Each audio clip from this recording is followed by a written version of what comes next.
ನಮಸ್ಕಾರ. ಜಿ.ಕೆ. ಮಂಜುನಾಥ್. ಇವತ್ತಿನ ಅತಿಥಿ ಜಮಖಂಡಿ ಮತಕ್ಷೇತ್ರದ ಮಾಜಿ ಎಂ.ಎಲ್.ಎ. ಆದಂತ ಶ್ರೀಕಾಂತ್ ಕುಲಕರ್ಣಿ ಅವರು ಇವತ್ತು ನಮ್ಮ ಕತ್ತಲೆ ಬೆಳಕು ಕಾರ್ಯಕ್ರಮದಲ್ಲಿದ್ದಾರೆ. ಸ್ನೇಹಿತರೆ, ಒಬ್ಬ ಮನುಷ್ಯನಿಗೆ ಯಾವ ರೀತಿಯಾಗಿ ಬದುಕಬೇಕು, ರಾಜಕೀಯ ರಂಗದಲ್ಲಿ ಯಾವ ರೀತಿಯಾಗಿ ಇರಬೇಕು, ರಾಜಕೀಯ ಅಂದ್ರೆ ಏನು, ರಾಜಕೀಯ ಬರೇ ದುಡ್ಡು ಮಾಡಕ, ಹೆಸರು ಮಾಡಕ ಅಷ್ಟೇ ಇರುತ್ತ ಅನ್ನೋದು ಕುರಿತಾಗಿ ಅವ್ರ ವ್ಯಕ್ತಿತ್ವ, ಅವರ ರಾಜಕೀಯ ಜೀವನ, ನಡವಳಿಕೆ, ಜೀವನ ಹೇಗಿತ್ತು ಅನ್ನೋದು ಕೂಡ ಬಹುಶಃ ಇದು PMTV ಕರ್ನಾಟಕದಲ್ಲಿನೇ ಪ್ರಸಾರವಾಗ್ತಾ ಇರೋದು ಮೊದಲ ಬಾರಿಗೆ ಅಂತನ ಇದು ನಮ್ಮ ವೈಯಕ್ತಿಕ ಒಂದು ಅಭಿಪ್ರಾಯ. ಸ್ನೇಹಿತರೆ, ಬನ್ನಿ ಅವರನ್ನ ಮಾತಾಡ್ಸೋಣ PMTV ಸ್ಟುಡಿಯೋದಲ್ಲಿ. ನಮ್ಮ ಇವತ್ತಿನ ಅತಿಥಿ ಮಾಜಿ ಎಂ.ಎಲ್.ಎ. ಆದಂತ ಶ್ರೀಕಾಂತ್ ಕುಲಕರ್ಣಿ ಅವರು. ಜೊತೆಗೆ ಇವ್ರದೇ ಆದಂತ ಒಂದು ಹೆಸರಿತ್ತು, ಏನೋ ದಾದಾ ಅಂತ ಹೇಳಿ. ಸೊ ಆ ಕುರಿತಾಗಿ ಎಲ್ಲಾನು ವಿಚಾರಿಸೋಣ ಬನ್ನಿ. ಸರ್ ನಮಸ್ಕಾರ, ನಮ್ಮ ಕಾರ್ಯಕ್ರಮಕ್ಕೆ. ಸರ್ ನಮಸ್ಕಾರ. ನಮಸ್ಕಾರ, ಹೇಗಿದ್ದೀರಿ ಸರ್? ಚೆನ್ನಾಗಿದ್ದೇನ್ರಿ.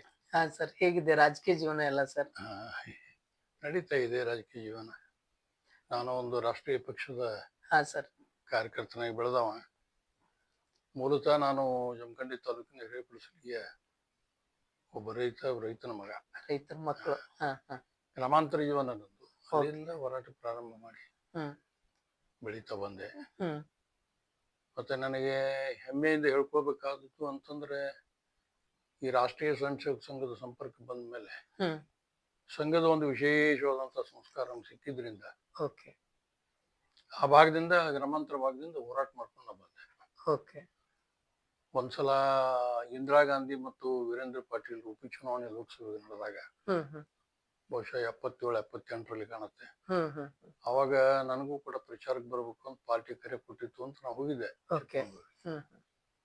ಆ ಸಂದರ್ಭದಲ್ಲಿ ಕರ್ನಾಟಕ ತುಂಬಾ ಪಂಚಾಯತಿ ಚುನಾವಣೆ ಘೋಷಣೆ ಆಗಿತ್ತು, ಗ್ರಾಮ ಪಂಚಾಯತಿ. ಅವಾಗ ನಾನು ಊರಲ್ಲಿ ಇಲ್ಲದೆ ಇದ್ದಾಗನು ಕೂಡ ನನ್ನ ಊರಿನ ಜನ ಎಲ್ಲ ಸೇರಿ ಅವಿರೋಧವಾಗಿ ನನ್ನನ್ನೇ ಗ್ರಾಮ ಪಂಚಾಯತಿ ಅಧ್ಯಕ್ಷ ಅಂತ, ಅವ್ರು ಮೀಸಲಾತಿ ಇರ್ಲಿಲ್ಲ, ನನ್ನನ್ನೇ ಅಧ್ಯಕ್ಷ ಅಂತ ಹೇಳಿ ಆಯ್ಕೆ ಮಾಡಿಬಿಟ್ಟಿದ್ರು ವಿರೋಧವಾಗಿ.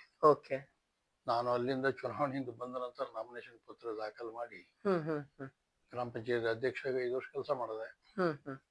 ಆಮೇಲೆ ಹಾಗೆ ಒಂದು ಜಿಲ್ಲಾ ಪಂಚಾಯತಿ ಅಂದ್ರೆ ಜಿಲ್ಲಾ ಪರಿಷತ್ ಅಂತ ಹೇಳಿ ರಾಮಕೃಷ್ಣ ಹೆಗಡೆ ಅವರು 87ರಲ್ಲಿ ಏನ್ ಮಾಡಿದ್ರಲ್ಲ, ಅವಾಗ ನಾನು ಭಾರತೀಯ ಜನತಾ ಪಾರ್ಟಿಯ ಕಾರ್ಯಕರ್ತನ ಕೆಲಸ ಮಾಡ್ತಿದ್ದೆ. ಅದಕ್ಕಿಂತ ಮೊದಲು ಜನಸಂಘದಲ್ಲಿ ಕೆಲಸ ಮಾಡ್ತಿದ್ದೆ. ಆಮೇಲೆ ಪಕ್ಷ ನನಗೆ ಊರ್ತಿಶಿನ ಚುನಾವಣೆ ನಿಲ್ಬೇಕು ಅಂತ ಹೇಳಿದ್ರು. ನನಗೆ ಬಿ ಫಾರ್ಮ್ ಕೊಟ್ಟು ಕಳಿಸಿದ್ರು. ಬಿ ಫಾರ್ಮ್ ದಲ್ಲಿ ಸ್ವಲ್ಪ ವ್ಯತ್ಯಾಸ ಇತ್ತು ಅಂತ ಹೇಳಿ ನನಗೆ ಚುನಾವಣಾಧಿಕಾರಿ ಸಿಂಬಲ್ ಕೊಡ್ಲಿಲ್ಲ, ಕಮಲ್ದ ಹೂವು ಕೊಡ್ಲಿಲ್ಲ, ಅದ್ರ ಗುಲಾಬಿ ಹೂವು ಇಟ್ಟುಕೊಂಡು ನಾನು ಚುನಾವಣೆ ಮಾಡಿದೆ. ಸಾಮಾನ್ಯ ಜನರು, ಸಾಮಾನ್ಯ ಬಡವರೆಲ್ಲ ಸೇರಿ 10 ರೂಪಾಯಿ 50 ರೂಪಾಯಿ ಕಾಂಟ್ರಿಬ್ಯೂಷನ್ ಕೊಟ್ಟು ನಾನು ಚುನಾವಣೆ ನಿಲ್ಸಿದ್ರು. ಅವಾಗ ಕಾಂಗ್ರೆಸ್ ಮತ್ತು ದಳ ಎರಡನ್ನೂ ವಿರೋಧ ಹಾಕೊಂಡು ನಾನು ಹೋರಾಟ ಮಾಡಿದೆ. ಚುನಾವಣೆ ಬರೀ 164 ಮತಗಳನ್ನು ಸೋತೆ ನಾನು. ಸೋತರು. ಅದ್ರ ಪರಿಣಾಮ ಏನಾಯ್ತು ಅಂದ್ರೆ, ಜನ ದೊಡ್ಡ ಪ್ರಮಾಣದಲ್ಲಿ ನನಗೆ ಬೆಂಬಲ ಕೊಟ್ಟು ಮಂಡಲ್ ಪಂಚಾಯತಿ ಅವಿರೋಧವಾಗಿ 13 ಜನರು ನಮ್ಮನ್ನ ಆಯ್ಕೆ ಮಾಡಿದ್ರು ಪಂಚಾಯತಿ ಸದಸ್ಯರಾಗಿ. ನಂತರ ನಾನು ಪ್ರಧಾನ ಆಗುವಂತ ಯೋಗ ಸಿಕ್ತು. ಈ ತರ ಬೆಳ್ಕೊಂಡು ಬಂದೆ. ಸಾಮಾನ್ಯವಾಗಿ ರೈತರ ಸಮಸ್ಯೆಗಳನ್ನು ತಗೊಂಡು ಗ್ರಾಮಾಂತರ ಭಾಗದಲ್ಲಿ ಬಡವರ ಕಣ್ಣೀರಿಸುವಂತ ಒಂದು ಪ್ರಯತ್ನ, ಅವ್ರ ಬಗ್ಗೆ ಒಂದು ಹೋರಾಟ, ಅವರ ಕಷ್ಟ ಸುಖಗಳಿಗೆ ಸ್ಪಂದನೆ ಮಾಡೋದು, ಈ ತರ ಒಂದು ನಾ ಬೆಳ್ಕೊಂಡ್ ಬಂದೆ. ಬಹುಶಃ ನನಗೆ ರಾಜಕೀಯವಾಗಿ ನಾನು ಬೆಳೆಸಿದವರು ಅಂತಂದ್ರ ದಿವಂಗತ ಅನಂತಕುಮಾರ್ ಅವರು ಮತ್ತು ಇವತ್ತಿನ ಸನ್ಮಾನ್ಯ ಯಡಿಯೂರಪ್ಪನವರು. ಎಲ್ಲರಿಗೂ ರಾಜಕೀಯದಲ್ಲಿ ಒಬ್ಬೊಬ್ಬರಿಗೆ ಗಾಡ್ ಫಾದರ್ ಇರ್ತಾರೆ, ಬಟ್ ನನ್ಗೆ ಇಬ್ಬರು ಗಾಡ್ ಫಾದರ್. ಹೀಗಾಗಿ ನಾನು ವಿಧಾನಸಭೆಗೂ ಸಂಘದ ಮೂಲದಿಂದ ಬಂದವ. ನಂತರ ವಿಧಾನಸಭೆಗೆ ಚುನಾವಣೆ ಅಂತ 89ರಲ್ಲಿ ಘೋಷಣೆ ಆದಾಗ ಬಿಳ್ಗಿ ವಿಧಾನಸಭಾ ಕ್ಷೇತ್ರ ಬರ್ತಿತ್ತು. ಈ ಗ್ರಾಮಾಂತರ ಜಮಖಂಡಿ ತಾಲೂಕಿನ 33 ಹಳ್ಳಿ ಬಿಳ್ಗಿ ತಾಲೂಕಿನ ಸೇರ್ತಿತ್ತು. ಆವಾಗ ನಾನು ಚುನಾವಣೆ ಸ್ಪರ್ಧೆ ಮಾಡಿದೆ. ಪಕ್ಷ ನಿಲ್ಬೇಕು ಅಂತ ಯಡಿಯೂರಪ್ಪ ಹೇಳಿದ್ರು.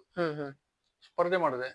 ಆ ಸಂದರ್ಭದಲ್ಲಿ ಬಹುಶಃ ಈ ಪಕ್ಷದ ಹೆಸರೇ ಕೆಲವರು ಗೊತ್ತಿರ್ಲಿಲ್ಲ. ಹೊಸದಾಗಿ ಬಿಜೆಪಿ ಪಕ್ಷ ಯಾರಿಗೂ ಗೊತ್ತೇ ಇರ್ಲಿಲ್ಲ, ಹಳ್ಳಿಯಲ್ಲಿ ಗೊತ್ತೇ ಇರ್ಲಿಲ್ಲ. ಬಟ್ ನನ್ನ ಜೊತೆಗೆ ಒಂದು ಟೀಮ್ ಕರ್ಕೊಂಡು ನಿಷ್ಠೆಯಿಂದ ಕಾರ್ಯಕರ್ತರು ಸೈಕಲ್ ಮೇಲೆ ಪ್ರವಾಸ ಮಾಡಿ, ಸೈಕಲ್ ಮೋಟರ್ ವಾಹನವೆಲ್ಲ ಇರಲಿಲ್ಲ, ಹಾಗೆ ತಿರುಗಾಡಿ ಸಂಪರ್ಕ ಮಾಡಿದ್ರ ಪರಿಣಾಮ ನಾವು ಒಂದೇ ಜಿಲ್ಲೆ, ನಮ್ದು 15 ವಿಧಾನಸಭಾ ಕ್ಷೇತ್ರ, ಕನ್ನಡ ಬಿಜಾಪುರ ಜಿಲ್ಲೆ. ನಾನು ಸುಮಾರು 10,810 ಓಟ್ ತಗೊಂಡೆ.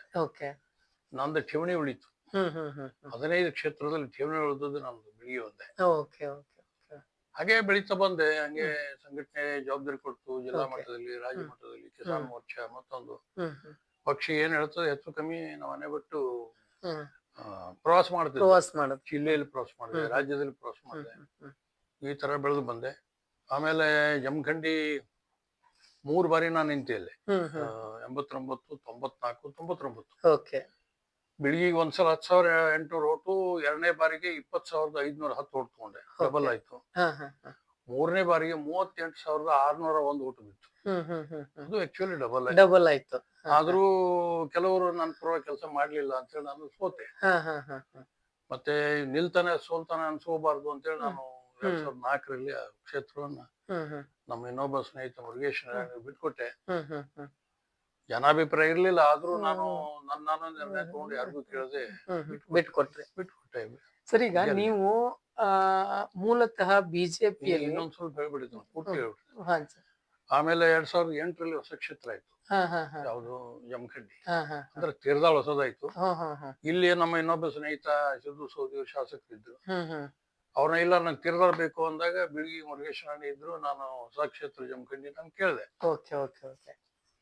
ಎಲ್ಲಾ ಸ್ನೇಹಿತರ ವಿರೋಧದ ಮಧ್ಯದೊಳಗೆ ಪಕ್ಷ ನಾನು ಗುರುತಿಸಿ ವಿಶೇಷವಾಗಿ ಸಂಘದವರು ಒತ್ತಾಯ ಮಾಡಿದ್ರು, ನಾನು ಕೊಟ್ಟರು ಟಿಕೆಟ್. ಅವತ್ತು ಇಡೀ ಜಿಲ್ಲೆಯಲ್ಲಿ ಅತ್ಯಂತ ಹೆಚ್ಚು ಲೀಡ್ ನಿಂದ ಗೆದ್ದವ ನಾನು. 20,000 ಓಟ್ ಗೆದ್ದೆ, ಶಾಸಕ ಕೆಲಸ ಮಾಡುವಂತ ಯೋಗ ಸಿಕ್ತು. ಇಲ್ಲಿವರೆಗೂ ನೀವು ಬಿಜೆಪಿಯಲ್ಲಿ ಇಬ್ರು ಗಾಡ್ ಫಾದರ್ ಅದಾರ ಅಂತ ಹೇಳಿದ್ರಿ ಸರ್.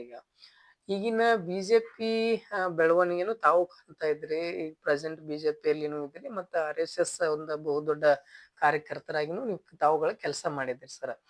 ಈಗಿನ ಬಿಜೆಪಿ ಕಾರ್ಯಕರ್ತರು ಎಲ್ಲೋ ಒಂದ್ ಕಡೆ ತಮ್ಮನ್ನ ದೂರ ಮಾಡುವಂತ ವ್ಯವಸ್ಥೆ ಆಯ್ತಾ ಅಂತೇಳಿ ಸರ್?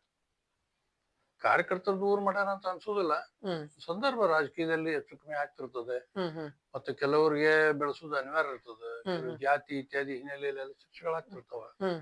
ಅವಾಗ ಅಲ್ಪಸಂಖ್ಯಾತರು ಯಾರು, ಬಹುಸಂಖ್ಯಾತರು ಯಾರು ಗೆಲ್ತಾರೆ, ಯಾರಿಗೆ ಹೋಗಿದೆ, ಯಾರ ಕಡೆ ದುಡ್ಡಿದೆ. ಒಂದು ರಾಜಕೀಯ ಪಕ್ಷ ಅಂದ್ರೆ ಗೆಲ್ಲುವಂತದ್ದು ಏನೇನ್ ಬೇಕೋ ಎಲ್ಲ ಮಾಡ್ಬೇಕಾಗ್ತದೆ. ಅಲ್ಲ, ಅಂದ್ರೆ ಇಲ್ಲಿವರೆಗೆ ತಾವು ಬಿಜೆಪಿಯನ್ನ ಜಮಖಂಡಿ ಭಾಗದಲ್ಲಿ ಮೊದಲು ಅಂದ್ರೆ ಸೈಕಲ್ ಹೊಡಿಬೇಕಂತನೂ ಬಿಜೆಪಿಯನ್ನ ಪ್ರಚಾರಕ್ಕೆ ತಂದವರು. ಆದ್ರೆ ಈಗ ಬಿಜೆಪಿ ಅವ್ರು ಬಂದ್ಬಿಟ್ಟು ತಮ್ಮನ್ನ ರಾಜಕೀಯದಿಂದ ದೂರ ಉಳಿಯುವಂತ ವ್ಯವಸ್ಥೆ ಆಯ್ತಾ ಅಂತ ಹೇಳಿ ಸರ್? ಅದನ್ನ ಹೌದು ಅನಿಸ್ತದ್ರಿ. ನನಗೂ ಏನೋ ಕೆಲಸ ಮಾಡ್ಬೇಕಂತ ಮನಸ್ಸಿನಲ್ಲಿ ಹುರುಪಿತ್ತು. ನನಗೀಗ 73 ವಯಸ್ಸು. ನಮ್ಮ ಪಕ್ಷದಲ್ಲಿ 75ರವರೆಗೆ ಅವಕಾಶಗಳು ಸಿಗ್ತದೆ. ಆದ್ರೆ ಈಗ ಅದು ಹೆಚ್ಚು ಕಮ್ಮಿ ಚೇಂಜ್ ಆಗ್ತಾ ಇದೆ. ಬಟ್ ಇವಾಗ ಏನಾದ್ರು ನನಗೊಂದು ಚುನಾಯಿತ ಪ್ರತಿನಿಧಿ ಅಂತ ಒಂದು ಅವಕಾಶ ಕೊಟ್ಟಿದ್ರೆ ಜನರ ಬಗ್ಗೆ ಹೋರಾಟ ಮಾಡಿ ಪ್ರಾಮಾಣಿಕವಾಗಿ ವಿಧಾನಸಭೆಯಲ್ಲೋ, ವಿಧಾನ ಪರಿಷತ್ನಲ್ಲೋ ಅಥವಾ ರಾಜ್ಯಸಭೆಯಲ್ಲೋ ಇನ್ನೇನಾದ್ರೂ ಅವಕಾಶ ಕೊಟ್ಟಿದ್ರೆ ಬಹಳ ಗಟ್ಟಿಯಾಗಿ ಈ ಭಾಗದ ಸಮಸ್ಯೆಗಳ ಕುರಿತು ನಾನು ಚರ್ಚೆಗಳನ್ನು ಮಾಡ್ತಿದ್ದೆ. ಮತ್ತೆ ನನಗೆ ಅವಕಾಶ ಸಿಕ್ಕಾಗ ನಾನು ಶಾಸಕನಾದಾಗ ಒಂದು ರೆಕಾರ್ಡ್ ಇದೆ ನಂದು. ನಾನು ಒಂದು ಮೇಜರ್ ಆಕ್ಸಿಡೆಂಟ್ ಆಯ್ತು ನನಗೆ ಲೋಕಸಭೆ ಚುನಾವಣೆಯಲ್ಲಿ. ಹೆಚ್ಚು ಕಮ್ಮಿ ಒಂದು 6 ತಿಂಗಳು ನಾನು ಆಕ್ಟಿವ್ ಆಗ್ಲಿಲ್ಲ. ಕೇವಲ 4 ವರ್ಷ MLA ಇದ್ದೆ. ಆದ್ರೆ ವಿಧಾನಸಭೆಯಲ್ಲಿ ಹೈಯೆಸ್ಟ್ ಅಟೆಂಡೆನ್ಸ್ ಯಾರು ಇದ್ರೆ ರಾಜ್ಯದಲ್ಲಿ ಫಸ್ಟ್ ನಮ್ದೆ. ಹೆಚ್ಚು ಪ್ರಶ್ನೆಗಳನ್ನ ಕೇಳಿದೆ, ಹೆಚ್ಚು ದುಡ್ಡು ತಂದೆ. ಯಡಿಯೂರಪ್ಪನವರು ಮತ್ತು ಬೇರೆ ಬೇರೆ ಇವರು ಬಹಳ ಸಹಕಾರ ಕೊಟ್ಟು ಅನೇಕ ಆಗದ 100 ವರ್ಷಗಳ ಬೇಡಿಕೆ ಕೆಲಸ ಮಾಡೀನಿ. ಇನ್ನೊಂದು ಬಾರಿ ಅವಕಾಶ ಕೊಟ್ಟಿದ್ರೆ ಜಮಖಂಡಿ ಚಿತ್ರ ಬದಲು ಮಾಡ್ತಿದ್ದೆ. ಬಟ್ ಅನಿವಾರ್ಯ ಬೇರೆ ಬೇರೆ ಕಾರಣಕ್ಕಾಗಿ ಟಿಕೆಟ್ ಕೊಟ್ಟರು ಕೂಡ ಗೆಲ್ಲಿಕ್ಕೆ ಅವಕಾಶ ನಮ್ಮವರೇ ಕೆಲವ್ರನ್ನ ವಿರೋಧ ಮಾಡಿದ್ರೆ ಪರಿಣಾಮ ಅದು ಆಗ್ಲಿಲ್ಲ ಅವಕಾಶ. ಸರ್, ಈಗ ನಾವು ನಮ್ಮ ಮಾಧ್ಯಮದಿಂದ ನಾವು ಸುತ್ತಮುತ್ತ ಅಂದ್ರೆ ಜಮಖಂಡಿ ತಾಲೂಕಿಗೆ ಸಂಬಂಧಪಟ್ಟಂತ ಸುತ್ತಮುತ್ತ ಹಳ್ಳಿ, ಗದ್ಯಾಳ, ಗೋಟೆ, ಕಣ್ಣೋಳಿ, ಕುರುಗೋಡ, ಕಾಜಿಬಳಗಿ ನಾವು ಸುತ್ತಮುತ್ತ ತಿರುಗಾಡಿದಾಗ ಕುಲಕರ್ಣಿ ಅವರಂತ MLA ನಮಗಿನ್ನೂ ಸಿಗಕ್ ಸಾಧ್ಯ ಇಲ್ಲ, ನಮ್ಗ ಮಾಡಕ್ ಸಾಧ್ಯ ಇಲ್ಲ. ದಾದಾ ನಮ್ಗೆ ಇನ್ನೇಮ್ ಸಿಗಕ್ಕಾಗಲ್ಲ, ಬೇರೆ ಯೋಜನೆಗಳು ಸಿಗತಾ ಇಲ್ಲ. ಅವ್ರು ಬರ್ಬೇಕಾದ್ರೆ ಒಂಥರ ಎಲ್ಲಾ ನೀರಾವರಿ ಮಾಡಿದ್ರು, ಹಳ್ಳಿಗಳನ್ನ ಅಭಿವೃದ್ಧಿ ಮಾಡ್ತಾ ಇದ್ರು ಅಂತ ಜನರು ಹೇಳ್ತಾ ಇದ್ರು. ಆ ಜನರು ಬರೀ ಮಾತಲ್ಲೇನೆ ಸೀಮಿತ ಅಂತ ಏನಾದ್ರು ತಮ್ಗೆ ಬೆಂಬಲ ಬಂದಿತ್ತ ಸರ್ ಅಂತ? ಬೆಂಬಲ ಇದೆ ರೀ, ಸಾಕಷ್ಟು. ನಾನು ಇನ್ನೂ ಜನ ನನ್ನ ಹತ್ರ ಬರ್ತಾರೆ. ಅವ್ರಿಗೇನು ಸಣ್ಣ ಪುಟ್ಟ ಸಮಸ್ಯೆಗಳಿದ್ರೆ ನಾನು ಮಾತಾಡ್ತೀನಿ ಮಂತ್ರಿಗಳ ಹತ್ರ. ನಮ್ಮವ್ರು ಶಾಸಕರು ಇದ್ದಾರೆ, ಅವ್ರ ಮೂಲಕ ಸರ್ಕಾರದ ಮೇಲೆ ಏನು ಒತ್ತಡ ತರಬೇಕು, ಕೆಲಸ ಮಾಡೋಕು ಪ್ರಾಮಾಣಿಕ ಪ್ರಯತ್ನ ಮಾಡ್ತೀವಿ. ಆದ್ರೆ ಅಧಿಕಾರಿ ಇದ್ದು ಮಾಡೋದು ಬೇರೆ, ಅಧಿಕಾರಿ ಇಲ್ಲದೆ ಮಾಡೋದು ಬೇರೆ. ಆದ್ರಿಂದ ಜನಸಂಪರ್ಕ ಏನ್ ಕಡಿಮೆ ಆಗಿಲ್ಲ, ಜನರ ಪ್ರೀತಿ ವಿಶ್ವಾಸ ಇನ್ನೂ ಇದೆ. ಅವ್ರ ಕಷ್ಟ ಸುಖ ಸ್ಪಂದನೆ ಮಾಡ್ತೀನಿ, ನನ್ನ ಹತ್ರ ಬರ್ತಾರೆ. ಅಲ್ಲಿ ಏನಾದ್ರೂ ತಮ್ಗ ಬಿಜೆಪಿ ಸರ್ಕಾರ ಇರೋ ಸಮಯದಾಗ ಸರ್ ತಮ್ಗೆ ಏನಾದ್ರೂ ಇನ್ನೊಂದು ಹುದ್ದೆ ಕೊಡ್ಬೋದಾಗಿತ್ತಾ ಅಂತ ಹೇಳಿ ಅಂದ್ರೆ ಏನಾದ್ರೂ ನಿಗಮ ಮಂಡಳಿಗಳಾಗಿರ್ಬೋದು ಅಥವಾ ಬೇರೆ ಹುದ್ದೆ ಆದ್ರೂ ಕೊಡ್ಬೋದಾಗಿತ್ತು ಅಂದ್ರೆ ನೀವು ಕಟ್ಟಿರುವ ಬಿಜೆಪಿ ಜಮಖಂಡಿ ಸಾಮ್ರಾಜ್ಯದಲ್ಲಿ ಅದೇನಾದ್ರೂ ತಮ್ಮ ಮನಸ್ತಾಪಲ್ಲಿ ಏನಾದ್ರೂ ಐತಾ ಅಂತ ಹೇಳಿ ಸರ್. ಇದೇ ಮನಸ್ಸಿನಲ್ಲಿ ನಾನು ಕೆಲಸ ಮಾಡುವಂತದ್ದು ಇನ್ನೂ ಅಷ್ಟು ತಾಕತ್ತಿತ್ತು, ಮನಸ್ಸಿತ್ತು, ಏನಾದ್ರು ಮಾಡ್ಬೇಕಂತ ಸಾಧನೆ ಮಾಡ್ಬೇಕಂತ ಇತ್ತು. ಅವಕಾಶಗಳಿಲ್ಲ ಅಂತ ಒಂದ್ಸಲ ನೋವು ಆಗ್ತದೆ. ಆದ್ರೆ ಒಂದು ಬಾರಿಗೆ ಸನ್ಮಾನ್ಯ ಯಡಿಯೂರಪ್ಪನವರು ಮತ್ತು JDS ಜಾಯಿಂಟ್ ಸರ್ಕಾರ ಇದ್ದಾಗ ಅವರು ಅಧಿಕಾರಕ್ಕೆ ಬಂದ ತಕ್ಷಣ ನನ್ಗೆ ಲ್ಯಾಂಡ್ ಆರ್ಮಿ ಅಧ್ಯಕ್ಷ ನೀನು ಆಗ್ಬೇಕು ಅಂತ ನನಗೆ ಒಂದು ಪತ್ರ ಕೊಟ್ರು ಯಡಿಯೂರಪ್ಪನವರು. ನಾನು ಅದನ್ನ ತಿರಸ್ಕಾರ ಮಾಡಿದೆ. ನಮ್ಮ ಹಿರಿಯರ ಹತ್ರ ಕೇಳಿದೆ, ಅದ್ ಬರೀ ಏನಪ್ಪಾ ಏನ್ ಕೆಲಸ ಮಾಡ್ಲಿಕ್ಕೆ ಆಗಲ್ಲ, ನಿನಗೇನು ದುಡ್ಡು ಗಳಿಸೋದಿದನೋ ಅಥವಾ ಏನ್ ಜನಸೇವೆ ಮಾಡ್ತೀವಿ ಅಂತ ಕೇಳಿದ್ರು. ನನಗೆ ಜನಸೇವೆ ಮಾಡ್ಬೇಕು ಅಂದಾಗ ನಾನು ತಗೋಬೇಡ ಅಂತ ಕೆಲವರು ನಮ್ಮ ಹಿರಿಯರು ಹೇಳಿದ್ರು. ನಾನು ತಗೊಳ್ಳಿಲ್ಲ. ಆಮೇಲೆ ಅಸೆಂಬ್ಲಿ ಕೊಟ್ರು ಯಡಿಯೂರಪ್ಪನವರು. ಅಷ್ಟೇ ಪ್ರೀತಿಯಿಂದ ನಾನು ಗೆಲ್ಸಿದ್ರು. ನಾನು ದೊಡ್ಡ ದೊಡ್ಡ ಕಾಮಗಾರಿಗಳು ಯಾರು ಮಾಡದೇ ಇರುವಂತ ಕೆಲಸಗಳನ್ನ ಹೆಚ್ಚು ಕಮ್ಮಿ ತುಬ್ಚಿ ಬಬಲೇಶ್ವರ್ ಏತ್ ನೀರಾವರಿ ಅಂತ 3.8 TMC ನೀರು ತಗೊಂಡು ಅವಕಾಶ ವಂಚಿತವಾದಂತಹ ಅಖಂಡ ಜಿಲ್ಲೆಯ ಭಾಗಕ್ಕೆ, ಬರಗಾಲ ಪೀಡಿತ ಪ್ರದೇಶಕ್ಕೆ ನೀರಾವರಿ ಆಗ್ಬೇಕು ಅಂತ ಹೇಳಿ ಬಹಳ ದೊಡ್ಡ ಪ್ರಮಾಣದಲ್ಲಿ ವಿಧಾನಸಭೆಯಲ್ಲಿ ನಾನು ಪ್ರಸ್ತಾಪ ಮಾಡಿದೆ. MB ಪಾಟೀಲ್ ನಂತರ ಅದರ ಮಂತ್ರಿ ಆದ್ರು. ಆದ್ರೆ ಅವತ್ತು ಅವ್ರು ಶಾಸಕರಿದ್ದಾಗ ನಾ ಮಾತಾಡಿದಾಗ ಬೆಂಬಲಿಸಿದ್ರು. ಆ ಯೋಜನೆ ಎಲ್ಲಾ ರೆಡಿ ಮಾಡಿ ಇನ್ನೇನು ಟೆಂಡರ್ ಕರೆಯುವಂತದ್ದು ಪ್ರಕ್ರಿಯೆ ಆಗ್ಬೇಕಂತ ಬೋರ್ಡ್ ಮೀಟಿಂಗ್ ಆಗ್ಬೇಕಾಗಿತ್ತು. ಬಸವರಾಜ ಬೊಮ್ಮಾಯಿ ಅವರು ನೀರಾವರಿ ಮಂತ್ರಿ ಇದ್ರು. ನನ್ನ ಕರೆದು ಹೇಳಿದ್ರು, ಇನ್ನು ಬೋರ್ಡ್ ಮೀಟಿಂಗ್ 2 ದಿವಸದಲ್ಲಿ ಮಾಡ್ತೀವಿ. 12 ಸ್ಕೀಮ್ ಅದ ಕಾವೇರಿ ಮತ್ತು ಕೃಷ್ಣಾ ಸೇರಿ. 12ರಲ್ಲಿ ನಿಂದು ಒಂದು ಸ್ಕೀಮ್ ಇದೆ ಅಂತ ನನಗೆ ಹೇಳಿದ್ರು. ಬಹಳ ಖುಷಿ ಆಯ್ತು. ಬೆಳಗ್ಗೆ 10 ಗಂಟೆಗೆ ಅವ್ರು ಹೇಳಿದ್ರು, ಸಾಯಂಕಾಲ 5 ಗಂಟೆಗೆ ಇಲೆಕ್ಷನ್ ಘೋಷಣೆ ಆಗ್ಬಿಡ್ತು. ಕೋಡ್ ಆಫ್ ಕಂಡಕ್ಟ್ ಬಂದು ಅಲ್ಲಿ ಸ್ಟಾಪ್ ಆಗ್ಬಿಡ್ತು. ಅವತ್ತು ನಮ್ಮ ಪ್ರಯತ್ನ ಅದನ್ನೇ MB ಪಾಟೀಲ್ರು ಮಂತ್ರಿ ಆದ ನಂತರ ಅದರ ಸ್ವಲ್ಪ ಮಾರ್ಪಾಡಿ ಮಾಡ್ಕೊಂಡು ಅವರೇ ಮಂತ್ರಿ ಆದ್ರಿಂದ ನೀರ್ ಹೆಚ್ಚು ತಗೊಂಡ್ರು. ನಮಗ್ ಸ್ವಲ್ಪ ಕಡಿಮೆ ನೀರು ಕೊಟ್ರು. ಅದ್ರ ನೀರ್ ಜಾಸ್ತಿ ಬಿಜಾಪುರಕ್ಕೆ ತಗೊಂಡೋದ್ರು. ಸ್ವಾಭಾವಿಕ. ನಮ್ದು 13,000 ಎಕರೆ ನೀರಾವರಿ ಆಗ್ಬೇಕು. 20,000 ಎಕರೆ ನೀರಾವರಿ ಆಗ್ಬೇಕು. 20,000 ಎಕರೆ ಸಾವಳಿಗೆ ಭಾಗ. 5,000 ಎಕರೆ ಹತ್ತನೇ ಭಾಗ ಇತ್ತು. ಉಳಿದೆಲ್ಲ ಬಬಲೇಶ್ವರ. ಈ 20,000 ತೆಗೆದು ಇದನ್ನ 13,000ಕ್ಕೆ ತಾಳಕ್ ತಂದ್ರು. ಅದನ್ನ ಹತ್ತನೇ 5,000 ಮೇಂಟೈನ್ ಮಾಡಿದ್ರು. ಉಳಿದೆಲ್ಲ ನೀರ್ ಅವರೇ ತಗೊಂಡ್ರು. ಅವಾಗ ನಾನು ಪ್ರತಿಭಟನೆ ಮಾಡಿ ಹೋರಾಟ ಮಾಡಿದೆ. ಚುನಾವಣೆ ಸೋತಿದ್ದೆ. ಅದರ ಪರಿಣಾಮ ಈಶ್ವರಪ್ಪನವರು ವಿರೋಧ ಪಕ್ಷ ನಾಯಕರಾಗಿದ್ದರು ಪರಿಷತ್ನಲ್ಲಿ. ಅವ್ರನ್ನ ಕರೆದು ಒಂದು ಸಾವಳಿಗೆಯಲ್ಲಿ ಪ್ರತಿಭಟನೆ ಸಭೆ ಮಾಡಿದೆ. MB ಪಾಟೀಲ್ ಮನೆಗೆ ರೈತರು ನೀವು ತಗೊಂಡು ಹೋದೆ. ಇಲ್ಲ, ನಿಮ್ಗೂ ಒಂದು ವ್ಯವಸ್ಥೆ ಮಾಡ್ತೀವಿ, ಇನ್ನೊಂದು ಪೈಪ್ಲೈನ್ ಮಾಡ್ಕೊಡ್ತೀವಿ ಮಾಡಿದ್ರು. 3 ವರ್ಷ ಲೇಟ್ ಆಗಿ ನೀರು ಬಂತು. ಅವತ್ತಿನ ನಮ್ಮ ಜನಪ್ರತಿನಿಧಿಗಳು ಅದ್ರ ಬಾಯಿನೇ ಎತ್ತಲಿಲ್ಲ. ನ್ಯಾಮಗೌಡ್ರಾಗಲಿ ಅನಾಮಗೌಡ್ರಾಗಲಿ ಏನ್ ತಪ್ಪಾಯ್ತು, ಏನ್ ಇದಾಯ್ತು ಅನ್ನೋದು ನೋಡ್ಲೇ ಇಲ್ಲ. ಅದ್ರ ಪರಿಣಾಮ ಇವತ್ತು ರೈತರು ಅನುಭವಿಸ್ತಾ ಇದ್ದೀವಿ.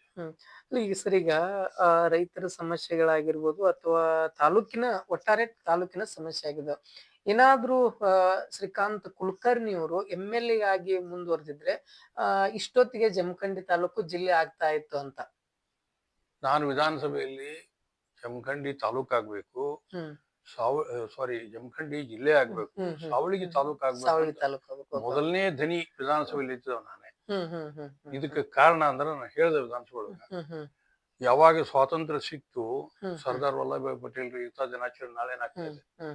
ಸರ್ದಾರ್ ವಲ್ಲಭಾಯ್ ಪಟೇಲ್ರು ಇಡೀ ದೇಶದ ಸುಮಾರು 600ಕ್ಕಿಂತಲೂ ಜಾಸ್ತಿ ಹೆಚ್ಚಿರುವಂತ ಈ ಸಂಸ್ಥಾನಗಳನ್ನ ವಿಲೀಕರಣ ಮಾಡಿ ಕನ್ಯಾಕುಮಾರಿಯಿಂದ ಕಾಶ್ಮೀರದವರೆಗೆ ದೇಶ ಒಂದು ಮಾಡಬೇಕು ಅಂತ ಕಲ್ಪನೆ ಕೊಟ್ಕೊಂಡು ಕರೆ ಕೊಟ್ರು. ಅದಕ್ಕೆ ಸ್ಪಂದನೆ ಮಾಡಿದಂತ ಮೊದಲನೇ ಮಹಾರಾಜರು ಯಾರಾದ್ರು ಜಮಖಂಡಿಯ ಸಂಸ್ಥಾನ ಪಟವರ್ಧನ್ ಮಹಾರಾಜರು. ಅದನ್ನ ವಿಧಾನಸಭೆ ಒಳಗೆ ಹೇಳಿದ್ದೆ. ಅದು ಪಂಢರಪುರದಲ್ಲಿ ಅವ್ರಿಗೆ ಒಂದು ಅಗ್ರಿಮೆಂಟ್ ಆಗಿತ್ತು. ಅಗ್ರಿಮೆಂಟ್ ಏನಿತ್ತು ಅಂದ್ರೆ, ನಾನು ಮೊಟ್ಟ ಮೊದಲಿಗೆ ಜಮಖಂಡಿ ಸಂಸ್ಥಾನ ವಿಲೀಕರಣ ಮಾಡ್ತೀನಿ, ಸಬ್ಜೆಕ್ಟ್ ಟು ಕಂಡೀಷನ್ 1, 2, 3. ನಂಬರ್ 1, ಜಂಬಿಗೆ ಹತ್ತಿರ ಕೃಷ್ಣಾ ನದಿಗೆ ಸೇತುವೆ ಆಗ್ಬೇಕು, ಮಹಾರಾಷ್ಟ್ರದ ಅತ್ಯಂತ ಸಮೀಪದ ರಸ್ತೆ. ನಂಬರ್ 2, ಬಾಗಲಕೋಟೆಯಿಂದ ಕುಡ್ಚಿಗೆ ರೈಲ್ವೆ ಲೈನ್ ಜಮಖಂಡಿ ಮೂಲಕ ಹೋಗ್ಬೇಕು. ನಂಬರ್ 3, ಜಮಖಂಡಿಯಲ್ಲಿರುವಂತ ದಿವಾನ್ ಹುದ್ದೆ, ದಿವಾನ್ ಅಂದ್ರೆ it is equal to DC commissioner post, ಅದು ಇಲ್ಲಿ ಉಳಿಬೇಕು ಅಂದ್ರೆ ಇದು ಜಿಲ್ಲಾ ಕೇಂದ್ರ. ಈ 3 ಕಂಡೀಷನ್ ಹಾಕಿ ಅವ್ರು ಅವತ್ತು ಒಪ್ಪಿಗೆ ಕೊಟ್ಟಿದ್ರು. ಮೊದಲನೇ ಸಂಸ್ಥಾನಿಕರು ವಿಸರ್ಜನೆಗೆ ಒಪ್ಪಿದವರು ಜಮಖಂಡಿ ಅವರು. ಇದನ್ನೆಲ್ಲ ನಾನು ವಿಧಾನಸಭೆಯಲ್ಲಿ ಮುಖ್ಯಮಂತ್ರಿಗಳ ಗಮನಕ್ಕೆ ತಂದಾಗ ಅವರು ಅದನ್ನ ನೋಡೋಣ, ಚರ್ಚೆ ಮಾಡೋಣ ಅಂತಿತ್ತು. ಆದ್ರೆ ಏಕಾಏಕಿ ಒಂದೇ ಸಲ ನಾ ಮಾತಾಡಿದಾಗ ಅದು ಆಗ್ತದೆ. ಇನ್ನೊಂದು ಬಾರಿ ನಾನು ಅವಕಾಶ ಇದ್ರೆ 100% ಜಮಖಂಡಿ ಜಿಲ್ಲೆ ಮಾಡ್ತಿದ್ರಿ. ಅವಳಿಗೆ ತಾಲೂಕ್ ಆಗ್ತದೆ. ಈಗೂ ಅದನ್ನ ಮಾಡ್ಬೇಕು ಅಂತ ಶತಪ್ರಯತ್ನ ನಾವು ಮಾಡ್ತೀವಿ. ತಮ್ಮ ಬೆಂಬಲಿಗರು ಯಾರು ಸಿಗ್ತಾ ಇಲ್ವಾ ಅಂತ ಸರ್, ಗಟ್ಟಿ ಧ್ವನಿ ಎತ್ತೋ ಹಂಗೆ ಈಗಾದ್ರೂ ತಮ್ಮ ಹೋರಾಟಕ್ಕಾಗ್ಲಿ ಅಥವಾ ಪಕ್ಷದಿಂದ ಆಗ್ಲಿ? ಅಲ್ಲಿ ಇದ್ದಾರಲ್ರಿ, ಯಾರ್ಯಾರು ಇವತ್ತು ಶಾಸಕರು, ವಿಧಾನ ಪರಿಷತ್ಗೆ, ರಾಜ್ಯಸಭೆಗೆ ಮತ್ತೊಂದು ಇದ್ದಾರ, ಅವರೇ ಗಟ್ಟಿದೀನಿ ಮಾತಾಡ್ಬೇಕಲ್ಲ. ಈಗ ತಮ್ಮ ಪಕ್ಷದ ಶಾಸಕ ಈಗ ಗುಳಗುಂಟಿ ಅವ್ರು ಇದ್ದಾರ, ಸೊ ಅವ್ರು ಗಟ್ಟಿ ಧ್ವನಿ ಎತ್ತುವಂತ ತಾವೇನಾದ್ರೂ ಹೇಳಿದಾರ ಅಥವಾ ಏನಾದ್ರು ಸಲಹೆ? ಅವರು ಪ್ರಶ್ನೆಗಳನ್ನ ಕೇಳ್ತಾರ, ನಾನು ಇನ್ನೊಂದ್ಸಲ ಕೊಡ್ತೀನಿ, ಮಾತಾಡ್ತಾರೆ. ಆದ್ರೆ ಸ್ವಲ್ಪ ಅವರೊಬ್ಬ ಒಳ್ಳೆ ಇಂಡಸ್ಟ್ರಿಯಲಿಸ್ಟ್, ಈಗ ಹೊಸದಾಗಿ ರಾಜಕೀಯಕ್ಕೆ ಬಂದವರು ಅಂತ ಅನ್ಬೇಕಾಗ್ತದೆ. ಒಳ್ಳೆ ಮನುಷ್ಯ, ಅವರು ಏನ್ ಸಾಧ್ಯತೆ ಪ್ರಯತ್ನ ಮಾಡ್ತಾ ಇದ್ದಾರೆ. Okay okay sir, okay. ಅಂದ್ರೆ ಈಗಾಗ್ಲೇ ಈಗ ಮೊದಲನೇ ಬಿಜೆಪಿ ಮತ್ತೆ ಈಗಿನ ಬಿಜೆಪಿ ಸ್ವಲ್ಪ ಏರುಪೇರು ಇದೆ ಅನ್ಸುತ್ತೆ. ಇದ್ರ ಮಧ್ಯೆ ಏರುಪೇರು ಬರಕ ಎಲ್ಲೋ ಒಂದ್ ಕಡೆ ಈಶ್ವರಪ್ಪನವ್ರ ಕಾರಣ ಅಂತ ಅನ್ಸಲ್ಲ ಸರ್? ಅದಕ್ಕೆ ಈಶ್ವರಪ್ಪ ಕಾರಣ ಅಂತಾನೆ ಹೇಳಿಕಾಗುದ್ರಿ, ಯಾವ ವ್ಯಕ್ತಿ ಕಾರಣ ಅಂತಲ್ಲ. ಒಂದು ನನ್ಗನ್ಸು ಈಗ ಹೆಚ್ಚು ಕಮ್ಮಿ ಒಂದು 15-20 ವರ್ಷದಿಂದ ಯಾವ ರೀತಿ ಒಂದು ಆತ್ಮೀಯತೆ, ನಮ್ಮವ್ರು ಅನ್ನೋದು, ಕಾರ್ಯಕರ್ತರ ಕಷ್ಟ ಸುಖಗಳಿಗೆ ಸ್ಪಂದನೆ ಮಾಡೋರು, ಮಾತಾಡೋರು, ತಪ್ಪು ತಿಳುವಳಿಕೆ ಸರಿ ಮಾಡೋದು, ಒಬ್ರಿಗೊಬ್ರು ಭೇಟಿ ಮಾಡಿಸೋದು, ಚರ್ಚೆಗಳನ್ನ ಮಾಡೋದು, ಮನಸ್ಸು ತಿಳಿ ಆಗುವಂತ ಪ್ರಯತ್ನ ಮಾಡುವಂತ ನಾಯಕರುಗಳಿದ್ರು. ವಿಶೇಷವಾಗಿ ಅನಂತಕುಮಾರ್ ಹೋದ್ಮೇಲೆ ಬಹುಶಃ ಇಡೀ ಕರ್ನಾಟಕ ತುಂಬಾ ಅನೇಕ ಕಾರ್ಯಕರ್ತರ ನಿರಾಶೆಯಿಂದ ಮನೆ ಸೇರ್ಯಾರ. ಅವ್ರು ಕರೆದು ಮಾತಾಡ್ಸೋರಲ್ಲ, ಗುರ್ತಿಸೋರಲ್ಲ, ಅವ್ರ ಕೆಪಾಸಿಟಿ ಗುರುತಿಸಿ ಅವ್ರಿಗೆ ಏನ್ ಜವಾಬ್ದಾರಿ ಕೊಡ್ಬೇಕು, ಹೆಂಗ್ ಕೆಲಸ ಮಾಡಬೇಕು, ಈ ಬಗ್ಗೆ ಕನೆಕ್ಟ್ ಮಾಡುವಂತ ನೋಡುವಂತ ವ್ಯಕ್ತಿಗಳಿಲ್ಲ ಅಂತ ನಾನು ನೇರವಾಗಿ ಹೇಳ್ಬೇಕಾಗ್ತದೆ.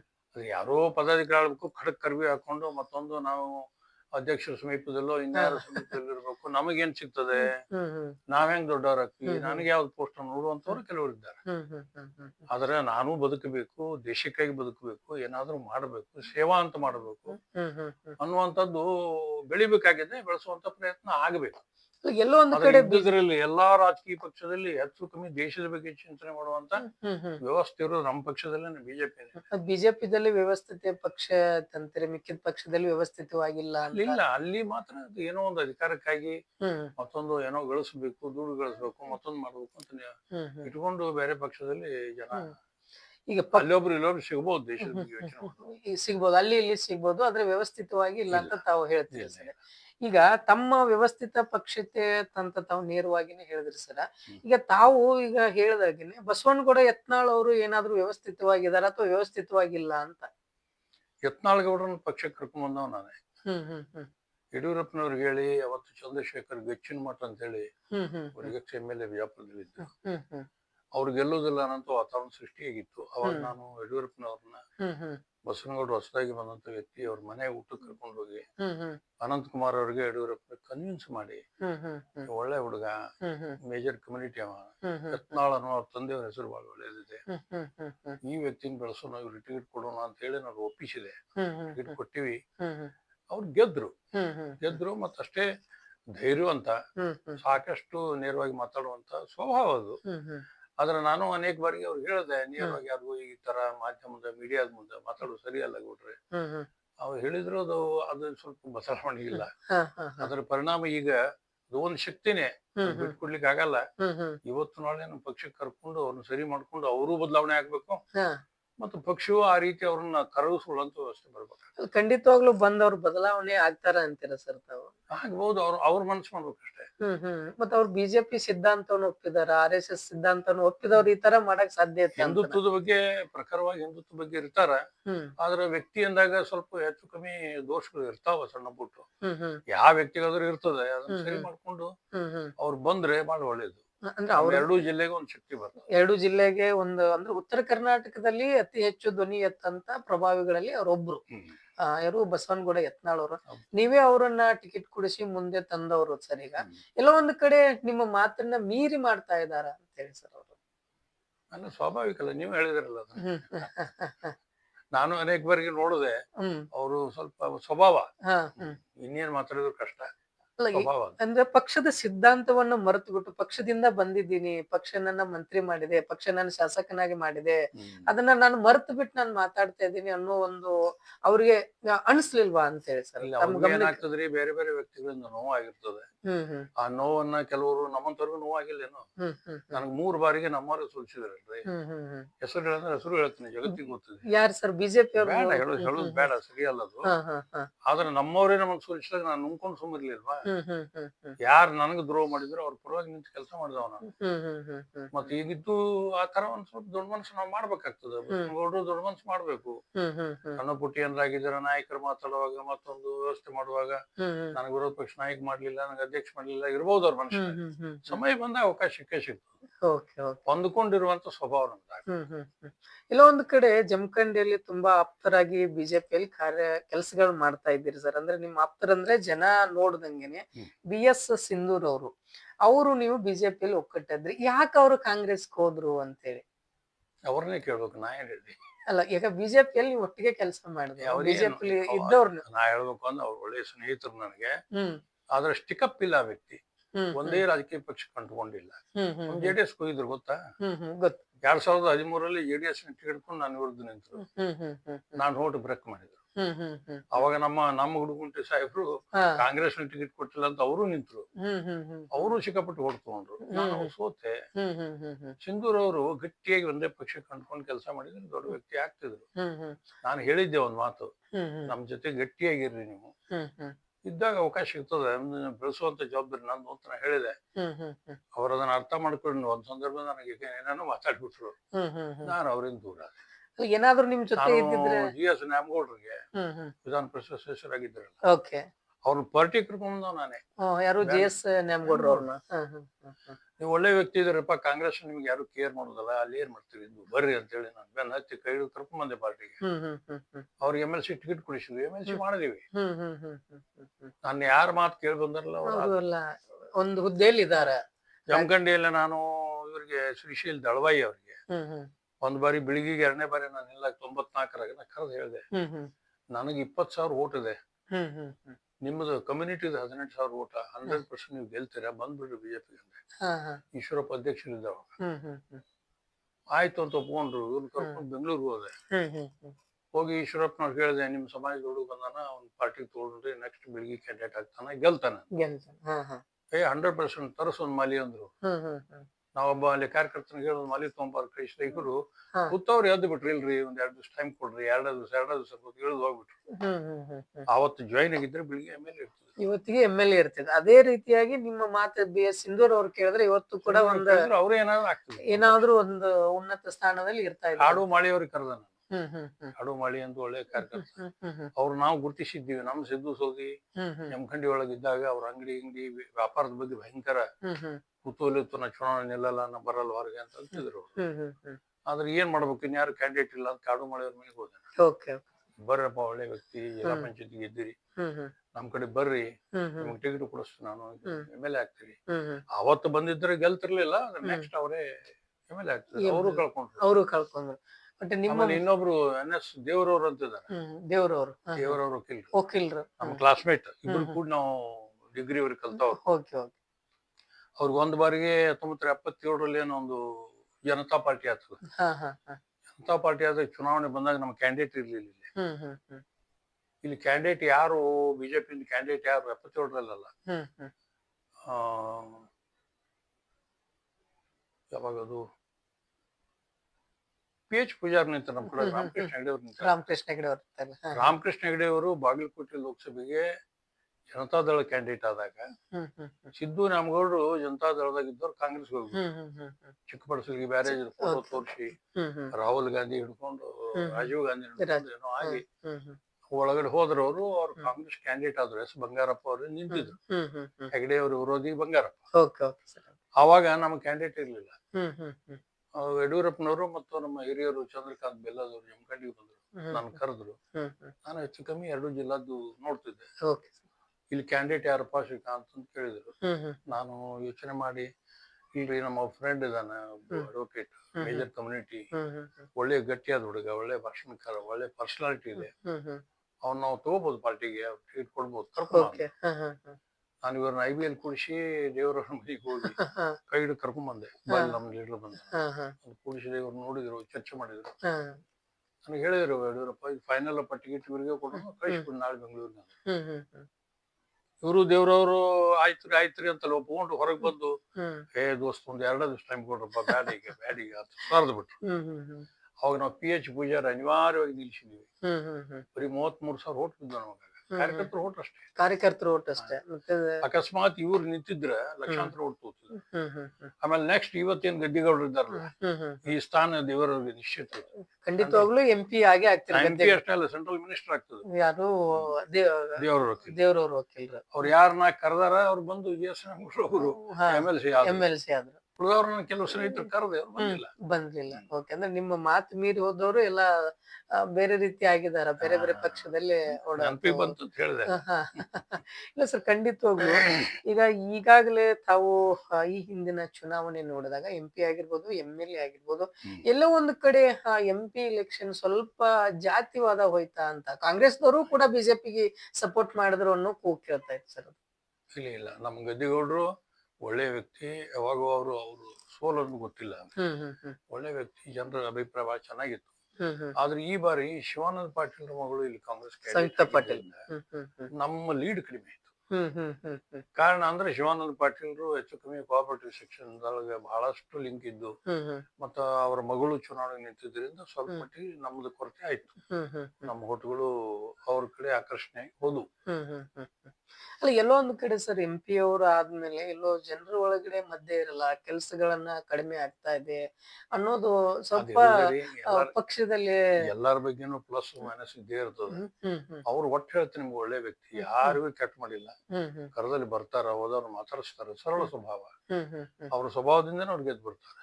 ಓಕೆ ಓಕೆ ಓಕೆ ಅಲ್ಲ, ಮುಂದಿನ ನಡೆ ಏನಾದ್ರು ಸರ್, ಈಗ ತಮಗೆ ಬಿಜೆಪಿ ಅವರಾಗಿರ್ಬೋದು ಅಥವಾ ಒಟ್ಟು ನಿಮ್ಮ ಪಕ್ಷದಿಂದ ಏನಾದ್ರು ತಮಗ ಇನ್ನೊಂದ್ ಏನಾದ್ರು ಸೇವೆ ಮಾಡಕ್ ಅವಕಾಶ ಕೊಟ್ರ ತಾವು ಏನ್ ಕ್ರಮಗಳನ್ನ ಕೈಗೊಳ್ತೀರಿ, ಏನ್ ಅಭಿವೃದ್ಧಿ ಮಾಡ್ಬೇಕು ಅನ್ನುವಂತ ಕೊಡ್ಲಿಲ್ರಿ, ಕೊಟ್ರ ಬೇಕಾದನ್ನ ಮಾಡ್ಲಿಕ್ಕೆ ರೆಡಿ ಇದ್ದೀನಿ.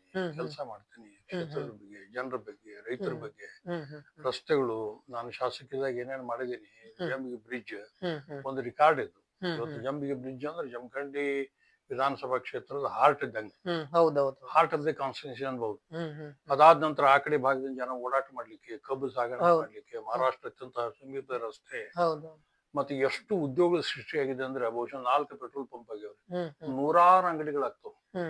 ಈ ಒಂದು ಜಂಬಿಗಿ ಬಸ್ ಸ್ಟ್ಯಾಂಡ್ ಮೇಲೆ 60 ಅಂಗಡಿಗಳು, ಯುವಕರು ತಂತಾನ ಅಂಗಡಿ ಹಾಕೊಂಡು, ಗೊಬ್ಬರ ಅಂಗಡಿ, ಮತ್ತೊಂದು ಅಂಗಡಿ ಹಾಕೊಂಡು ಮೆಡಿಕಲ್ ಶಾಪ್ ನೆಮ್ಮದಿಯಿಂದ ಅದಾರ. ಮತ್ತ ಆ ಕಡೆ ಭಾಗದ್ದು, ಸವಳಿ ಭಾಗದ್ದು ರೋಡ್ ಸೈಡ್ ಜಮೀನು ಎಕರೆಗೆ 5 ಲಕ್ಷ 10 ಲಕ್ಷ ಮಾರ್ತೈತಿ. ಬ್ರಿಡ್ಜ್ ಆದ್ಮೇಲೆ ಈಗ 1 ಕೋಟಿ ರೂಪಾಯಿ ಹೇಳ್ತಾರ. ಆ ರೀತಿ ಮಾರಾಟ, ಓಡಾಟ ಎಲ್ಲಾ ಪ್ರಯತ್ನ ಮಾಡೋದು. ಇದು 32 ಕಿಲೋಮೀಟರ್ ರಸ್ತೆ ಇದೆ ರೀ. ಅಲ್ಲಿಂದ ಅಥಣಿ ತಾಲೂಕಿನ ಕೆಲಸಂಗದಿಂದ ಜಮಖಂಡಿವರೆಗೆ ಈ ರೋಡು ಸ್ಟೇಟ್ ಹೈವೇ ಆಗ್ಬೇಕು. ಎತ್ತರ ಆಗ್ಬೇಕು, ಅಗಲ ಆಗ್ಬೇಕು. ಅದನ್ನ ನಾನು ಜಂಬಿಗೆ ಬ್ರಿಡ್ಜ್ ಪ್ರಾರಂಭ ಮಾಡಿ, ಅಂದ್ರೆ ಜಂಬಿಗೆ ಬ್ರಿಡ್ಜ್ ಕಾರ್ಯ ಪ್ರಾರಂಭ ಆದ್ಮೇಲೆ, ಅಡಿಗಲ್ ಸಮಾರಂಭ ಆದ್ಮೇಲೆ ಅಡಿಗಲ್ ಹೊಳೆ ದಂಡಿ ಬಂದಿದ್ರು. ಮುಗಿತಾ ಬಂದಿದ್ದಂಗ ನಾ ವಿಧಾನಸಭೆ ಕೇಳಿದೆ. ಅವತ್ತು ಉದಾಸಿ ಅಂತ ಹೇಳಿ ನಮ್ಮ PWD ಮಂತ್ರಿ ಇದ್ರು. ಅವ್ರಿಗೆ ಸಾಹೇಬ್ರಿಗೆ ಕೇಳಿದೆ ನಾನು, ನೀವು ಜಂಬಿಗೆ ಬ್ರಿಡ್ಜ್ ಮಾಡಿದ್ರಿ, ಬ್ರಿಡ್ಜ್ ಆಗ್ತದ, ಈಗ 6 ತಿಂಗಳು 1 ವರ್ಷಕ್ಕೂ ಮುಗಿತದ. ಬಟ್ ಜಂಬಿಗೆ ಬ್ರಿಡ್ಜ್ ಮಾತ್ರ ಮಾಡಿದ್ರೆ ಆಗ್ಲಿಲ್ಲ. ಮಹಾರಾಷ್ಟ್ರದ ಅತ್ಯಂತ ಸಮೀಪ ರಸ್ತೆ ಇದಾಗಬೇಕಂದ್ರೆ ಬಳ್ಳಾರಿಯಿಂದ ಪೂನಾಕ್ ಹೋಗುವಂತ ವ್ಯಕ್ತಿ ಆ ವೆಹಿಕಲ್ ಬಾಗಲಕೋಟೆಗೆ ಬಂದು ಜಂಬಿಗೆ ಬ್ರಿಡ್ಜ್ ಮೇಲಿಂದ ಪೂನಾಕ್ ಹೋದ್ರೆ ನನಗೆ ಒಬ್ಬ ಇಂಜಿನಿಯರ್ ಹೇಳಿದ ಪ್ರಕಾರ 17 ಕಿಲೋಮೀಟರ್ ಉಳಿತದ. ಒಂದು ವೆಹಿಕಲ್ಗೆ ಒಂದು ದಿವಸಕ್ಕೆ 17 ಕಿಲೋಮೀಟರ್ ಉಳಿದ್ರೆ ಎಷ್ಟು ಇಂಧನ ಉಳಿತು? ಒಂದ್ ದಿವಸಕ್ಕೆ ಎಷ್ಟು ವೆಹಿಕಲ್ ಹೋಗ್ತಾವ? ಅದ್ರ ಮೇಲಿಂದ ಇಂಧನ ಎಷ್ಟಾಗ್ತದ, ಅದ್ರ ದುಡ್ಡು ಎಷ್ಟಾಗ್ತದ, ವಾರಕ್ಕೆ ಎಷ್ಟು, ತಿಂಗಳಿಗೆ ಎಷ್ಟು, ವರ್ಷಕ್ಕೆ ಎಷ್ಟು ಅಂತ ಕ್ಯಾಲ್ಕುಲೇಟ್ ಮಾಡಿದ್ರೆ ಬಹುಶಃ ಸಾವಿರಾರು ಕೋಟಿ ರೂಪಾಯಿಗಳ ಇಂಧನ ಉಳಿತು. ಇಂಥದ್ದು ಇದನ್ನ ಒಂದು ದೊಡ್ಡ ರಸ್ತೆ ಮಾಡ್ಬೇಕು. ಎಲ್ಲಾ ವೆಹಿಕಲ್ ಬರ್ತದ, 22 ಗಾಲಿ, 32 ಗಾಲಿ, 42 ಗಾಲಿ, ಲಾಂಗ್ ಚೆಸಿ ಇರ್ತಾವಲ್ಲ, ಅವೆಲ್ಲ ವೆಹಿಕಲ್ಗಳು ಇಲ್ಲಿ ಬಂದಾಗ ಮಾತ್ರ ಅಭಿವೃದ್ಧಿ ಅಂತ ಆಗ್ತದೆ. ಬೇಕಾದಷ್ಟು ಉದ್ಯೋಗ ಸೃಷ್ಟಿ ಆಗ್ತಾವ. ಇಲ್ಲಿ ರೈತ ಬೆಳೆದಂತ ಬೆಳೆ ನೇರವಾಗಿ ಎಲ್ಲಿ ಬೇಕೋ ಅಲ್ಲಿ ಹೋಗ್ತದೆ. ಅದನ್ನ ಮಾಡ್ಬೇಕು ಅಂತ ನಾನು ಪ್ರಸ್ತಾಪ ಮಾಡಿದ್ದೆ. ಒಂದ್ ಕಾಲಿಂಗ್ ಅಟೆನ್ಷನ್ ಹಾಕಿ ಒಂದು ಕಮಿಟ್ಮೆಂಟ್ ಮಾಡ್ಸೀನಿ. ಅವಾಗ ಉದಾಸಿ ಅವ್ರು ಹೇಳಿದ್ರು, ಇದು 32 ಕಿಲೋಮೀಟರ್ ಎತ್ತರಿಸಬೇಕು, ಅಗಲ ಮಾಡ್ಬೇಕು. ರೈತರ ಜಮೀನ್ ನಾವು ಅಕ್ವೈರ್ ಮಾಡ್ಬೇಕಾಗ್ತದೆ, ಸಮಯ ಬೇಕಾಗ್ತದೆ. ಅದಕ್ಕೆ ಎಷ್ಟು ದುಡ್ಡು ಬೇಕೋ ಅಷ್ಟು ನಾವು ಕೊಡ್ತೀವಿ, ಅಕ್ವೈರ್ ಮಾಡ್ತೀವಿ, ಕೆಲಸ ಮಾಡ್ತೀವಿ. ಅಲ್ಲಿವರೆಗೆ ರಸ್ತೆ ರಿಪೇರಿ ಮಾಡ್ಲಿಕ್ಕೆ ಏನ್ ಬೇಕೋ ಅಷ್ಟು ದುಡ್ಡು ಕೊಡ್ತೀವಿ ಅಂತ ಹೇಳಿ ಮಾತಾಡಿದ್ದಾರೆ. That is being recorded. ಏನ್ ರಿಕಾರ್ಡ್ ಆಗ್ತದೆ, ಸರ್ಕಾರ ಏನ್ ಮಾಡ್ತೀವಿ ಅಂತ ಒಪ್ಪಿಗೆ ಕೊಡ್ತದಲ್ಲ, ಅದನ್ನ ಯಾವುದೇ ಸರ್ಕಾರ ಬರ್ಲಿ, ಯಾರೇ ಮಂತ್ರಿ ಆಗ್ಲಿ, ಅದನ್ನ ಮಾಡ್ಲೇಬೇಕಾಗ್ತದೆ. ಕಾನೂನು ಇದೆ. ಹ್ಮ್ ಹ್ಮ್ ಆ ಭರವಸೆಗಳ ಸಮಿತಿ ಅಂತ ಸಮಿತಿ ಒಂದು ಸಬ್ಜೆಕ್ಟ್ ಇದೆ. ಹ್ಮ್ ಹ್ಮ್ ಅದನ್ನ ಹಿಂದಿನ ಸಿದ್ದು ನ್ಯಾಮಗೌಡರಿಗೆ, ಆನಂದ್ ನ್ಯಾಮಗೌಡರಿಗೆ ಹೇಳಿದೆ. ಹ್ಮ್ ಹ್ಮ್ ಹ್ಮ್ ಅವ್ರು ಅದನ್ನ ಕೇರೇ ಮಾಡಲಿಲ್ಲ. ಅವತ್ತು ಒತ್ತಡ ತಂದಿದ್ರೆ ಬಹುಶಃ ಹ್ಮ್ ಇವತ್ತು ಅದು ಅಷ್ಟೇ ದೊಡ್ಡ ರಸ್ತೆ ಆಗಿಬಿಟ್ಟಿದ್ರೆ ಏನ್ ಬೇಕಾದಾಗು. Okay sir. ಈಗ ಖಂಡಿತವಾಗ್ಲೂ ಸರ್, ಈಗ ರಾಜಕೀಯ ಬೆಳವಣಿಗೆ ಆಯ್ತು. ಈಗ ನಡೀತಾ ಇರುವ ಕಾಂಗ್ರೆಸ್ ಮತ್ತು ಬಿಜೆಪಿಯಲ್ಲಿ ಸರ್, ಈಗ ನಾನು ದಲಿತರ ಕಾನ್ಸೆಪ್ಟ್ ಅಲ್ಲಿ ಬರ್ತೀನಿ ಸರ್. ಈಗ ಎಡಗೈ ಮತ್ತೆ ಬಲಗೈ ಅಂತೇಳಿ ಈಗಾಗಲೇ ಆ ಮೀಸಲಾತಿ ಬಗ್ಗೆ ಬಂತು ಸರ್. ಈಗ ಒಂಥರ ಜನರನ್ನ ಸೆಳೆಯಕ್ಕೆ ಈ ತರ ಘಟನೆಗಳಾಯ್ತಾ ಅಂತ ಹೇಳಿ ಸರ್. ಯಾವ ಮೀಸಲಾತಿ? ಇದು ಒಳ ಮೀಸಲಾತಿ ಸರ್. ಈಗ ಈ ರೀತಿಯಾಗಿ ಅವ್ರಿಗೆ ಯಾರು ಇವ್ರಿಗೆ ಯಾರು ಅಂತ ಕೊಟ್ರು. ಸೊ ಅದ್ರ ಮುಂಚೆನೆ ಮಾಡ್ಬೋದಾಗಿತ್ತ, ಅದು ಯಾಕೆ ಈ ರೀತಿಯಾಗಿ ಬಂದ್ ಮಾಡ್ಬೇಕಂತ ಸರ್? ನೋಡ್ರಿ, ಮೀಸಲಾತಿ ಬಗ್ಗೆ ನಿರ್ಣಯ ತಗೊಳ್ಳುವಾಗ ಬಹಳಷ್ಟು ಜನರಿಗೆ ಕಣ್ಮುಂದ್ ಚುನಾವಣೆ ಇರ್ತದೆ. ಚುನಾವಣೆ ಇಟ್ಕೊಂಡು ಮಾಡ್ತಿರ್ತಾರೆ, ಸ್ವಲ್ಪ ವ್ಯತ್ಯಾಸ ಮಾಡ್ತಿರ್ತಾರೆ. ಆ ಜಾತಿ ಈ ಜಾತಿ ನಮ್ ನಂಬಿಕೆ ಇಲ್ಲ. ಸಮಸ್ತ ಹಿಂದೂಗಳು ಒಂದನ ಅವ್ರು, ಮುಸಲ್ಮಾನರು ಸಹಿತ ಹಿಂದೂಗಳು ಅಂತ ಒಪ್ಪವ್ರು ನಾವು. ಶ್ರೀಕೃಷ್ಣ ಪರಮಾತ್ಮನ 10 ಅವತಾರದೆ ಅಂದ್ರೆ ಅವ ಯೇಸು ಕ್ರಿಸ್ತ, ಮೊಹಮ್ಮದ್ ಅಲಿ ಒಂದು ಏನು ಅವರು ಒಂದು ಅವತಾರ, ಅಂತ ನಂಬುವಂತ ವಿಶಿಷ್ಟ ಸಂಸ್ಕೃತಿ ನಂಬುದು. ಹೀಗಾಗಿ ಜಾತಿಗಳ ಬಗ್ಗೆ ಬಹಳ ಚರ್ಚೆ ಮಾಡಂಗಿಲ್ಲ. ಯಾರು ಆರ್ಥಿಕವಾಗಿ ದಲಿತರು, ದೀನರು ಬಹಳ ದಿವಸ ನಿರ್ಲಕ್ಷಿತರಾಗಿದ್ದಾರೆ, ಅವ್ರಿಗೇನು ಅವಕಾಶ ಸರ್ಕಾರದಿಂದ ಸಿಕ್ಕಿಲ್ಲ, ಅವ್ರ ಮಕ್ಳಿಗೆ ಶಿಕ್ಷಣ ಇಲ್ಲ, ಸರಿಯಾದ ಇರ್ಲಿಕ್ಕೆ ಒಂದು ಮನೆ ಇಲ್ಲ, ಶುದ್ಧ ಕುಡಿಯೋ ನೀರಿಲ್ಲ, ಓಡಾಡ್ಲಿಕ್ಕೆ ರಸ್ತೆ ಇಲ್ಲ, ಅಂತವನ್ನೆಲ್ಲ ಆದ್ಯತೆ ಕೊಟ್ಟು ಮಾಡಬೇಕು ಅಂತ ಹೇಳಿ ಕಾರ್ಯಕ್ರಮ ಹಾಕ್ಬೇಕು ಸರ್ಕಾರ. ಖಂಡಿತವಾಗ್ಲು ಸರ್. ಈಗ ಒಬ್ಬ ಮೆಂಬರ್ ಮಗ ಅಥವಾ ಒಬ್ಬ ಅಧ್ಯಕ್ಷನ ಮಗ, ಗ್ರಾಮ ಪಂಚಾಯತ್ ಅಧ್ಯಕ್ಷನ ಮಗ ಅಥವಾ ಒಬ್ಬ ಲೀಡರ್ ಮಗ ಒಬ್ಬ ದೊಡ್ಡ ರಾಜಕಾರಣಿ ತರ ಓಡಾಡ್ತಾ ಇರ್ತಾರೆ. ಈಗ ತಮ್ಮ ಮಕ್ಕಳನ್ನ ನಾನು ಉದಾಹರಣೆ ಆಗಿ ತಂದ್ಬಿಟ್ರೆ, ಎಲ್ಲಿ ಅಷ್ಟು ಮುಂಚೆನೆಲ್ಲ ಇಲ್ಲ, ಅಥವಾ ರಾಜಕೀಯಕ್ಕೆ ಬರ್ಬೇಕಂತ ಇಚ್ಛೆ ಐತೋ ಇಲ್ಲೋ ಗೊತ್ತಿಲ್ಲ. ತಾವೇನಾದ್ರೂ ಮುಂದಿನ ದಿನಮಾನದಲ್ಲಿ ಯಾವ್ದೇ ಒಂದು ಎಲೆಕ್ಷನ್ಗೆ ಅವ್ರನ್ನ ತರಬೇಕು ಅಥವಾ ಪಕ್ಷದಿಂದ ಟಿಕೆಟ್ ಕೊಡಿಸ್ಬೇಕು, ಯಾಕಂದ್ರೆ ಈಗಾಗಲೇ ನೀವು ಯತ್ನಾಳ್ ಅವ್ರನ್ನ ತಂದಾರ ಅಂತ ಹೇಳಿದ್ರಿ, ಹಲವಾರನ್ನ ತಂದವ್ರನ್ನ MLC ಮಾಡಿದ್ರಿ ಅಂತೇಳಿ, ಮಕ್ಕಳನ್ನ ಯಾಕೆ ತಾವ್ ರಾಜಕೀಯದಿಂದ ತಾವ್ ಹಿಂದಿಟ್ರ ಅಥವಾ ಅವ್ರಿಗೆ ಇಂಟ್ರೆಸ್ಟ್ ಇಲ್ವಾ ಅಂತೇಳಿ? ಕುಟುಂಬ ರಾಜಕಾರಣದ ಮೇಲೆ ನಮ್ಗೆ ವಿಶ್ವಾಸ ಇಲ್ಲ. ಕುಟುಂಬ ರಾಜಕಾರಣ ನಾವು ವಿರೋಧಿಗಳು. ನಾವು ಅಂದ್ರೆ ನಮ್ಮ ಸಂಘಟನೆ ವ್ಯವಸ್ಥೆ ಇಲ್ಲ. ನಾನು ಒಬ್ಬ ರಾಜಕೀಯ ಪಕ್ಷದ ಕಾರ್ಯಕರ್ತನ ರಾಜಕಾರಣಿಯಾಗಿ ಬೆಳಿಬೇಕಾದ್ರೆ ನಮ್ಮ ತಂದೆ ರಾಜಕಾರಣಿ ಇರ್ಲಿಲ್ಲ. ಸಾಮಾನ್ಯ 2 ಎತ್ತ ಕಟ್ಟಿರೋದು ಒಬ್ಬ ರೈತ. ಅವ್ರ ಮಗನಾಗಿ ಅವ್ರ ವಿರೋಧದ ಮಧ್ಯದಲ್ಲಿ ನಾನು ರಾಜಕೀಯ ಮಾಡಿದೆ. ನಾನು BSc ಫಸ್ಟ್ ಕ್ಲಾಸ್ 1972 ಪಾಸ್ ಆಗಿನಿ. ನನಗೆ ಸರ್ವಿಸ್ ಮಾಡ್ಬೇಕಂತಿರ್ಲಿಲ್ಲ. ಜಗನ್ನಾಥರಾವ್ ಜೋಶಿ ಅವ್ರದ ಭಾಷಣ ಕೇಳಿ ನನಗೆ ತುಂಬಾ ರಾಜಕೀಯನೇ ಮಾಡ್ಬೇಕು, ಸಮಾಜ ಸೇವೆನೆ ಮಾಡ್ಬೇಕು ಅಂತ ಮನುಷ್ಯನಾಗ ಇಟ್ಕೊಂಡು ಸಂಘದ ಮೂಲಕ ಸಂಸ್ಕಾರ ಪಡುವಂತ ವ್ಯಕ್ತಿ ನಾನು. ಹೀಗಾಗಿ ನಮ್ಮ ತಂದೆಯ ವಿರೋಧ ಮಧ್ಯದಲ್ಲಿ, ನಮ್ಮ ಕುಟುಂಬಸ್ಥರ ವಿರೋಧ ಮಧ್ಯದಲ್ಲಿ ರಾಜಕಾರಣಿ ಅದೇ. ಗ್ರಾಮ ಪಂಚಾಯತಿ ಅಧ್ಯಕ್ಷ ಆದೆ, ಮಂಡಲ ಪ್ರಧಾನ ಆದೆ, MLA ಆದೆ. ಯಾರ ಕಡೆಯಿಂದ ನನ್ನ ಜೀವನದಲ್ಲಿ ಬಟ್ಟು ಮಾಡಿಸ್ಕೊಂಡಿಲ್ಲ. ಆ ತರ ಸಂಸ್ಕಾರ ಇಟ್ಕೊಂಡು ಬೆಳೆದಂತ ಒಬ್ಬ ಕಾರ್ಯಕರ್ತ ನಾನು. ನನ್ನ ಮಕ್ಕಳು ರಾಜಕಾರಣಿಗಳಾಗ್ಲಿ, ನನ್ನ ಮಕ್ಳಿಗೆ ಟಿಕೆಟ್ ಕೊಡ್ರಿ, ಅವ್ರನ್ನ JDP TP ಮಾಡ್ರಿ ಅಂತ ನಾನು ಇದು ಕೇಳಲ್ಲ. ಮತ್ತ ಅವರಾಗೇ ಬೆಳೀತಿದ್ರ. ನಾನ್ ಹೆಂಗ ಬೆಳೆದೆ, ಎಲ್ಲಾರು ವಿರೋಧ ಮಧ್ಯದಳು, ಜಾತಿ ಬಲ ಇಲ್ದೆ, ಹಣಬಲ ಇಲ್ದೆ, ಹಂತ ಹಂತವಾಗಿ ಹೋರಾಟ ಮಾಡಿ ನಾ ಹೆಂಗ್ ಬೆಳೆದೆ, ಬೆಳಿಲ್ಲ ನನ್ನ ಮಕ್ಳು. ನಾನ್ ಯಾರಿಗೋ ಹೇಳಿ, ನಾನ್ ಯಾರಿಗೋ ಟಿಕೆಟ್ ಕೊಡ್ರಿ, ನನ್ನ ಮಗನ ಸಲುವಾಗಿ ನಾ ಹಠ ಮಾಡ್ತೀನಿ, ನಾನು ಕೊಡದೆ ಇದ್ರ ನಾ ಪಾರ್ಟಿ ಬಿಡ್ತೀನಿ, ಎಂದು ಮಾತಾಡಂಗಿಲ್ಲ ಸರ್. ಇದ್ರ ಮಧ್ಯೆ ಈಗ ಇತ್ತೀಚೆಗೆ ತಾವು ಕೂಡ ಭಾಗವಹಿಸಿದ್ರಿ, ಅಂದ್ರೆ ಹೋರಾಟದಲ್ಲಿ ಭಾಗವಹಿಸಿದ್ರಿ ತಾವು ಕೂಡ. ರೈತರ ಪರ ಈ ಫ್ಯಾಕ್ಟರಿಗಳದನ್ನ ಸ್ವಲ್ಪ ಹಾವಳಿ ಆಯ್ತು. ಈಗಾಗಲೇ ಬನ್ನಟ್ಟಿ ರಬಕೈ ತಾಲೂಕಿನ ಫ್ಯಾಕ್ಟರಿಗಳಿಗೆ ಮತ್ತು ಅಲ್ಲಿ ಆ ಟ್ರ್ಯಾಕ್ಟರ್ಗಳಿಗೆ ಬೆಂಕಿ ಅಂತದ್ದಾಯ್ತು. ಇದನ್ನೆಲ್ಲೋ ಒಂದು ಕಡೆ ರಾಜಕೀಯ ಆಟ ಅಂತ ಅನ್ಸಲ್ವಾ ಅಂತ ತಮ್ಮ? ಸ್ವಾಭಾವಿಕದು. ನಾನೊಂದು ಪತ್ರಿಕಾ ಹೇಳಿಕೆನೂ ಕೊಟ್ಟಿದ್ದೆ. ಅಲ್ಲಿ ರೈತನ ಟ್ರ್ಯಾಕ್ಟರ್ಗಳಿಗೆ ಬೆಂಕಿ ಹಚ್ಚುದು, ಕಬ್ಬು ಸುಡುದು, ಈ ಕೃತ್ಯ ರೈತರದಲ್ಲ. ಇದು ಯಾವ ರೈತನು ತಾನು ಪ್ರೀತಿಯಿಂದ 12 ತಿಂಗಳು ನೀರು ಹಾಯಿಸಿ ಶ್ರಮ ಪಟ್ಟು ಬೆಳೆಸಿದ ಕಬ್ಬಿಗೆ ಬೆಂಕಿ ಇಡುವಂತ ರೈತ ಈ ದೇಶದಲ್ಲಿ ಇಲ್ಲ. ಇದು ಸರ್ವತಾ ಸಾಧ್ಯ. ಆದ್ರ ಈ ಹೋರಾಟಗಾರ ಹೆಸರು ಕೆಡಿಸ್ಬೇಕಂತ ಒಬ್ರು, ಫ್ಯಾಕ್ಟ್ರಿಗಳ ಹೆಸರು ಕೆಡಿಸ್ಬೇಕಂತ ಇನ್ನೊಂದು ಶಕ್ತಿ ಇರ್ಬೋದು. ಆ ಯಾವುದೇ ಒಂದು ಕಣ್ಣಿಗೆ ಕಾಣದೇ ಇರುವಂತ ಶಕ್ತಿ ಕೈವಾಡಿದೆ. ಅದಕ್ಕಾಗಿ ನಾನು ಪೊಲೀಸ್ ಇಲಾಖೆಯವರಿಗೆ ತಕ್ಷಣ ಅದನ್ನ ಹುಡುಕಿ, ಯಾರ ಕಾರಣದಕ್ಕ, ಯಾರ ಮೂಲ ಅಂತ ಹುಡುಕಿ ಅವ್ರಿಗೆ ಯೋಗ್ಯ ಶಿಕ್ಷೆ ಆಗ್ಬೇಕಂತ ನಾವು ಒತ್ತಾಯ ಮಾಡಿವಿ. ಇವತ್ತು ನಾವು ಒತ್ತಾಯ ಮಾಡ್ತೀವಿ. ಆದ್ರೆ ಒಂದು ನನಗೆ ದುಃಖ ಸಂಗತಿ ಏನು ಅಂದ್ರೆ, ಇಂತ ದೊಡ್ಡ ಸಮಸ್ಯೆ ಉತ್ತರ ಕರ್ನಾಟಕದಲ್ಲಿ, ವಿಶೇಷವಾಗಿ ಮುಂಬೈ ಕರ್ನಾಟಕದಲ್ಲಿ, ಬೀದರ್ ಗುಲ್ಬರ್ಗದಲ್ಲಿ ಕೂಡ ಕಬ್ಬಿನ ಹೋರಾಟಗಾರ ಸಮಸ್ಯೆ ಇದ್ದಾಗ ನಮ್ಮ ಭಾರತೀಯ ಜನತಾ ಪಾರ್ಟಿ ನಾಯಕರು ಮುಂದೆ ಬರ್ಬೇಕಾಗಿತ್ತು. ಅಲ್ಲಿ ಒಂದು ಹೋರಾಟ ನಡೀತಿತ್ತು, ನಮ್ಮ ಅಧ್ಯಕ್ಷರು ಬಂದು ಹೋದ್ರು, ಅವ್ರು ಯಾರೋ ಒತ್ತಾಯ ಮೇಲೆ ಬಹುಶಃ ಕರ್ಕೊಂಡ್ ಬಂದು ಅಂತ ಅನಿಸ್ತದೆ. ನಮ್ಮ ಪಕ್ಷದಲ್ಲೇ ಒಂದು ರೈತರ ಯೂನಿಟ್ ಇದೆ, ಕಿಸಾನ್ ಮೋರ್ಚಾ ಅಂತ. ಆ ರೈತ ಯೂನಿಟ್ ಇದರ ಒಂದು ಜಿಲ್ಲಾ ಮಟ್ಟದಲ್ಲಿ ಹೋರಾಟ ಹಾಕೊಂಡು ಹ್ಮ್ ರಾಜ್ಯ ಅಧ್ಯಕ್ಷರನ್ನ ಕರೆಸಿ, ವಿರೋಧ ಹ್ಮ್ ಪಕ್ಷ ನಾಯಕರುಗಳನ್ನ ಕರೆಸಿ, ಹ್ಮ್ ಹ್ಮ್ ಬೆಳಗಾವಿನಲ್ಲಿ ಡಿವಿಷನ್ ಕಮಿಷನರ್ ಮುಂದೆ ಅಥವಾ ಹ್ಮ್ ಜಿಲ್ಲಾ ಕೇಂದ್ರ ಬಿಜಾಪುರ ಬಾಗಲಕೋಟೆ ಹ್ಮ್ ಒಂದು ಧರಣಿ ಸತ್ಯಾಗ್ರಹ ಅಂತ ಮಾಡಿ ಸರ್ಕಾರದ ಮೇಲೆ ಒತ್ತಡ ತಂದಿದ್ರೆ ಖುಷಿ ಆಗ್ತಿತ್ತು ನಮಗೆ. ಹೌದು ಸರ್, ಈಗ ಖಂಡಿತವಾಗ್ಲೂ ಅದನ್ನ ನಾವು ಮಾಡಿಲ್ಲ. ಅದಕ್ಕೆ ನಾನು ಕೆಲವು ನಮ್ಮ ನಾಯಕರಿಗೆ ಫೋನ್ ಮಾಡಿ ಮಾತಾಡಿದ್ವಿ, ಸರಿಯಲ್ಲ, ಹ್ಮ್ ನೀವು ಇಶ್ಯೂ ಇದ್ದಾಗ ಇಶ್ಯೂ ತಗೊಂಡು ಪಕ್ಷ ಇರೋದು ಅದಕ್ಕೆ. ಹ್ಮ್ ಹ್ಮ್ ನಾವು ವಿರೋಧ ಪಕ್ಷ ಅಂದ್ರೆ ಏನ್ ಅರ್ಥ? ಸೆಂಟ್ರಲ್ ನಮ್ ಗೌರ್ಮೆಂಟ್ ಇದೆ. ಹ್ಮ್ ಹ್ಮ್ ಹ್ಮ್ ಗುಜರಾತ್ ನಲ್ಲಿ ಹೆಂಗ್ ನಡೀತದ್ರಿ? ಹ್ಮ್ ಹ್ಮ್ ಹ್ಮ್ ಗುಜರಾತ್ ನಲ್ಲಿ 450 ರೂಪಾಯಿ ಕ್ವಿಂಟಲ್ ಕೊಡ್ತಾರ, ಹ್ಮ್ ದುಡ್ಡು ಕೊಡ್ತಾರ. ಹ್ಮ್ 450 ರೂಪಾಯಿ ಹ್ಮ್ ಹ್ಮ್ ಯಾಕೆ ಅಲ್ಲಿ ಕೊಡ್ತಾರ ಅಂದ್ರೆ ಸಿಸ್ಟಮೆಟಿಕ್ ಫ್ಯಾಕ್ಟ್ರಿ ನಡೆಸ್ತಾರೆ. ಕೋಆಪರೇಟಿವ್ ಫ್ಯಾಕ್ಟ್ರಿ ಜಾಸ್ತಿ. Okay okay sir. Cooperative factory ಅವರು ಇಮಿಡಿಯೇಟ್ ಪೇಮೆಂಟ್ ರೀ. ಹ್ಮ್ ಹ್ಮ್ ಹ್ಮ್ ಇವತ್ ಕಬ್ಬು ಹಾಕ್ಯಾರ ಮರುದಿವ್ಸ ಪೇಮೆಂಟ್ ಮಾಡ್ತಾರೆ ಹ್ಮ್ ಹ್ಮ್ ರೈತರಿಗೆ. ಹ್ಮ್ ಹ್ಮ್ ಎಷ್ಟು ಖುಷಿಯಿಂದ ಇರ್ತಾನ ರೈತ. ಹೌದೌದೌದು. ಮತ್ತ ಅಲ್ಲಿ ಏನ್ ಲಾಭ ಬರ್ತದೆ, ಯಾವ ಲಾಭನ ಹ್ಮ್ ಇಟ್ಕೊಳ್ಳೋದಿಲ್ಲ. ಹ್ಮ್ ಕೋಆಪರೇಟಿವ್ ವ್ಯವಸ್ಥೆ ಒಳಗೆ ರೈತರಿಗೆ ಹಂಚಿಬಿಡ್ತಾರೆ. Okay okay. ಈ ವ್ಯವಸ್ಥೆನೂ ರಾಜ್ಯದಲ್ಲಿ ಬರಬೇಕು. ಹ್ಮ್ ಹ್ಮ್ ಯಾವ್ಯಾವ ಫ್ಯಾಕ್ಟ್ರಿಗಳು ಈ ರೀತಿ ಮಾಡೋದಲ್ಲ ಅದ್ರ ಕ್ರಮ ಆಗ್ಬೇಕಲ್ಲ. Okay okay. ಇಲ್ಲಿ ಎಲ್ಲಾ ರಾಜಕಾರಣಿಗಳು ಫ್ಯಾಕ್ಟ್ರಿ ಹೊಂದಿದ್ದಾರೆ. ಹ್ಮ್ ಹ್ಮ್ ಯಾವ MLA ನೋಡ್ರಿ ಅವ್ರದೊಂದು ಫ್ಯಾಕ್ಟ್ರಿ 1, 2, 3, 4. ನಮ್ಮ ಹ್ಮ್ ಮುರುಗೇಶ್ ಅವ್ರದಂತೂ ಬಹಳಷ್ಟು ಫ್ಯಾಕ್ಟ್ರಿಗಳು ಫೇಲ್ ಆಗಿದ ಫ್ಯಾಕ್ಟ್ರಿ ಎಲ್ಲ ಅವ್ರಿಗೆ ಕೆಲಸ ಹೌದು. ಮಾಡುವಂತ ತಾಕತ್ತಿದೆ, ಹಾ ಹಾ ಆ ಯೋಗ್ಯತೆ ಇದೆ, ಅದನ್ನ ಮಾಡ್ತಾರ ಅವ್ರು. ಹ್ಮ್ ಹ್ಮ್ ಹ್ಮ್ ಅದು ಮಾಡಿದ್ರೆ ಅದು ರೈತರಿಗೆ ಫಲ ಮುಟ್ಟಬೇಕು. ಓಕೆ. ಆ ಹಿನ್ನೆಲೆಯೊಳಗೆ ಈ ಹೋರಾಟಕ್ಕೆ ನಾವು ಬೆಂಬಲ. ಅಲ್ಲ ಖಂಡಿತವಾಗ್ಲು ಸರ್, ಈಗ ನೀವು ಹೇಳಿದ್ರೆ ಫ್ಯಾಕ್ಟ್ರಿಗಳು ಬೇರೆ ಬೇರೆ ಬೇರೆ ಆ, ಪ್ರತಿ ವರ್ಷ ಬೇರೆ ಬೇರೆ ಡೆವಲಪ್ಮೆಂಟ್ ಆಗ್ತಾ ಇದೆ, ಮಾಡ್ತಾ ಇದ್ದಾರೆ, ಹೋಗ್ತಾ ಇದ್ದಾರೆ ಅಂತಿಂತ ಸರ್. ಈಗ ಆ ಇದು ಬಿಲ್ ಹೆಚ್ಚು ಮಾಡುದಿರ್ಲಿ, ಅದು ಬೇರೆ ವಿಚಾರ. ಆದ್ರೆ ಫ್ಯಾಕ್ಟ್ರಿ ಮಾಲೀಕರು ಈಗ ರಾಜಕಾರಣಿಗಳದಾರ ಅಂತ ಹೇಳ್ದಿರ್ತಾರೆ ಸರ್. ಆ ದುಡ್ದಿರೋದನ್ನ ಅವ್ರು ಹೋಗಿರೋ ಟನ್ ಈ ವರ್ಷ ಮಾಡಿದ್ದು ಮುಂದಿನ ವರ್ಷ ಬರುವಂತ ವ್ಯವಸ್ಥಿತಿ ಐತಿ ಸರ್ ಈಗ. ಸೊ ಅದು ಒಂದ್ ಕಡೆ, ಎಲ್ಲೋ ಒಂದ್ ಕಡೆ ರೈತರಿಗೆ ನೋವು ಅಂದ್ರೆ ತರುವಂತ ಕೇಂದ್ರ ವಿಚಾರ. ಸರ್ಕಾರ ಒಂದು ರೇಟ್ ಫಿಕ್ಸ್ ಮಾಡಿರ್ತದ. ಹ್ಮ್ ಹ್ಮ್ ಅದು ಈಲ್ಡ್ ಅಂತಾರಲ್ಲ, ಈಲ್ಡ್. Okay okay. ಸಕ್ಕರೆ ಎಷ್ಟು ಬರ್ತದೆ, ಎಷ್ಟು ಪರ್ಸೆಂಟ್ ಸಕ್ಕರೆ ಉತ್ಪಾದನೆ, ಒಂದೊಂದು ವೆರೈಟಿ, ಒಂದೊಂದು ಕಬ್ಬಿಗೆ ಹ್ಮ್ ಹ್ಮ್ ಒಂದೊಂದು ಪ್ರದೇಶದಲ್ಲಿ ಹೆಚ್ಚು ಕಮ್ಮಿ ಇರ್ತದ. ಅದು ಹ್ಮ್ ಅದ್ರ ಮೇಲೆ ಆಧಾರ ಮೇಲೆ ಕೊಡ್ಬೇಕಂತಾಗಿದೆ.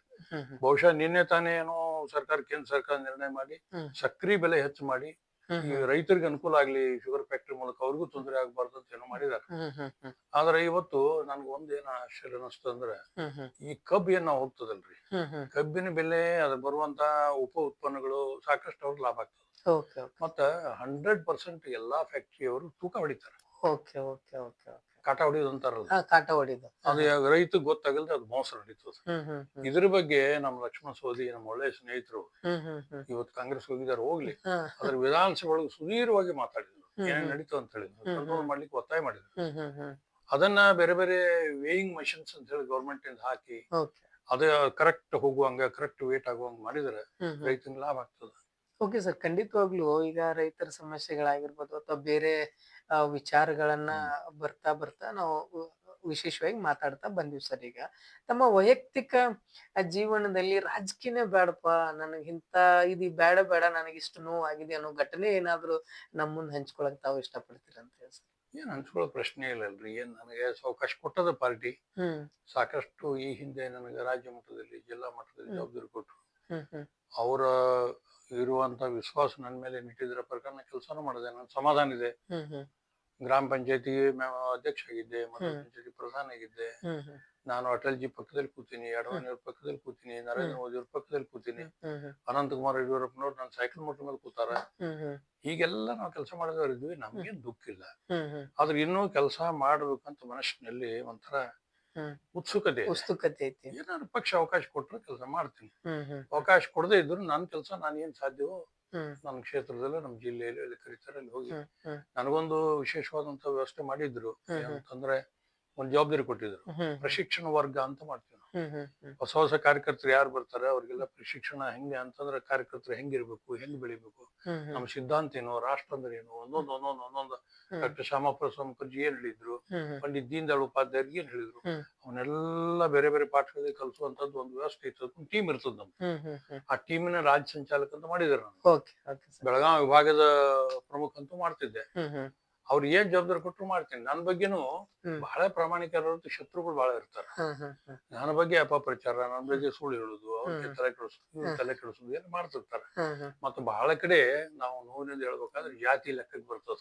Okay okay. ನಾನೊಬ್ಬ ಬಡ ಬ್ರಾಹ್ಮಣ, ಹೀಗಾಗಿ ಹ್ಮ್ ಜಾತಿ ಅಂದಾಗ ಕೆಲವು ಜನ ದೂರ ಸರ್ಗೋಗ್ಬಿಡ್ತಾರೆ. ಹ್ಮ್ ಹ್ಮ್ ಇದನ್ನ ಎದುರಿಸಲಿಕ್ಬೇಕಲ್ಲ ನಾವು. ಓಕೆ ಓಕೆ ಮಾಡುದು ಏನ್ ಕೊಟ್ಟರು ಮಾಡೋದು ಅಷ್ಟೇ. ಓಕೆ ಸರ್, ಈಗಿನ ರಾಜಕಾರಣಿಗೆ ಬರುವಂತ ಯುವ ಪೀಳಿಗೆಗಳಿಗೆ ತಮ್ಮ ಸಂದೇಶ ಏನು ಸರ್? ತಮ್ಮ ಯುವ ಪೀಳಿಗೆ ಇವತ್ತು ನರೇಂದ್ರ ಮೋದಿ ಅಂತ ನಾಯಕತ್ವ ಇದ್ದಾಗ ಹಿಂದೂ ರಾಷ್ಟ್ರ ಘೋಷಣೆ ಆಗುವಂತ ಸಂದರ್ಭ ಬಂದಾಗ, ಹ್ಮ್ ಜಗತ್ತಿನಲ್ಲಿ ಪ್ರಪಂಚದಲ್ಲಿ ಭಾರತ ನಂಬರ್ 1 ಆಗುವಂತ ಯೋಗ ಬಂದಾಗ, ಹ್ಮ್ ದೇಶಕ್ಕಾಗಿ ಬದುಕಬೇಕು, ದೇಶಕ್ಕಾಗಿ ದುಡಿಬೇಕು, ಹ್ಮ್ ಒಳ್ಳೆ ಸಂಘಟನೆಯಲ್ಲಿ ಇರಬೇಕು. ಹ್ಮ್ ಎಲ್ಲಾ ಯುವಕರು ರಾಷ್ಟ್ರೀಯ ಸ್ವಯಂಸೇವಕ ಸಂಘದ ಶಾಖೆಗಳಿಗೆ ಹೋಗ್ಬೇಕು. ಹ್ಮ್ ಅಲ್ಲಿ ಸಂಸ್ಕಾರ ತಗೊಂಡು ಹ್ಮ್ ಅತ್ಯಂತ ಒಳ್ಳೆಯ ಪ್ರಜೆಯಾಗಿ ಬೆಳೆಯುವಂತ ಒಂದು ಅವಕಾಶ ಇರ್ತದೆ. ನಾನು ಮಾಡ್ಕೋಬೇಕು, ಹ್ಮ್ ಹ್ಮ್ ದೇಶಕ್ಕಾಗಿ ಬದುಕಬೇಕು ಅಂತ ಹೇಳಿ ಈ ಸಂದರ್ಭದಲ್ಲಿ ಯುವಕರಿಗೆ ಕರೆ ಕೊಡ್ತೇನೆ. ಅದು ಎಲ್ಲೋ ಒಂದು ಕಡೆ ಮೋದಿ ಅವರನ್ನ ದುರುಪಯೋಗ ಪಡಿಸ್ಕೊಂಡು ಬಿಜೆಪಿಯಲ್ಲಿ ಬೇರೆ ರೀತಿಯಾದಂತ ಯುವಕರು ಬೆಳೀತಾ ಇದಾರಂತ ಎಲ್ಲಾದ್ರೂ ಅನಿಸಿದೆ ತಮಗೆ? ಇಲ್ಲ, ಹ್ಮ್ ಅದೆಲ್ಲ ಸುಳ್ಳು ಕತೆ. ಅದು ಸಂಘಟನೆಗಳ ಎಲ್ಲವೂ ಎಲ್ಲಾ ನಾಯಕರು ಇವತ್ತು ಸಂಘ ಸ್ವಯಂ ಸೇವಕರೇ. ನರೇಂದ್ರ ಮೋದಿನ ಸಂಘ ಸ್ವಯಂ ಸೇವಕರೇ, ಓಕೆ. ಅಟಲ್ ಜಿನೂ ಸಂಘ ಸ್ವಯಂ ಸೇವಕರು ಇದ್ರು, ಅಡ್ವಾಣಿಯೂ ಸಂಘ ಸ್ವಯಂ ಸೇವಕರು. ಹ್ಮ್ ಸಂಘ ಕೊಡುವಂತ ಸಂಸ್ಕಾರದಿಂದ ಬಂದಂತ ವ್ಯಕ್ತಿಗಳು ಯಾವಾಗ್ಲೂ ಹಾಳಾಗ. ಓಕೆ. ಎಲ್ಲಾದ್ರೂ ನರೇಂದ್ರ ಮೋದಿ ತಮ್ಮ ಕಾಲಿ ಪಾದಕ್ಕೆ ಯಾರಾದ್ರೂ ಬೀಳಿಸ್ಕೊಳ್ಳೋದು ನೋಡಿದ್ರೆ, ಒಬ್ಬ ಯಾವನೋ ಕಾರ್ಯಕರ್ತ ಒಂದು ಸಭೆಯಲ್ಲಿ ಬಿದ್ದಾಗ ವಾಪಸ್ ಒಂದು ಕಾಲಿಗೆ ನಮಸ್ಕಾರ ಮಾಡಿ ಅಂತ ವ್ಯವಸ್ಥೆ ಇದೆ ನಮ್ಮಲ್ಲಿ. Okay sir. ಓಕೆ.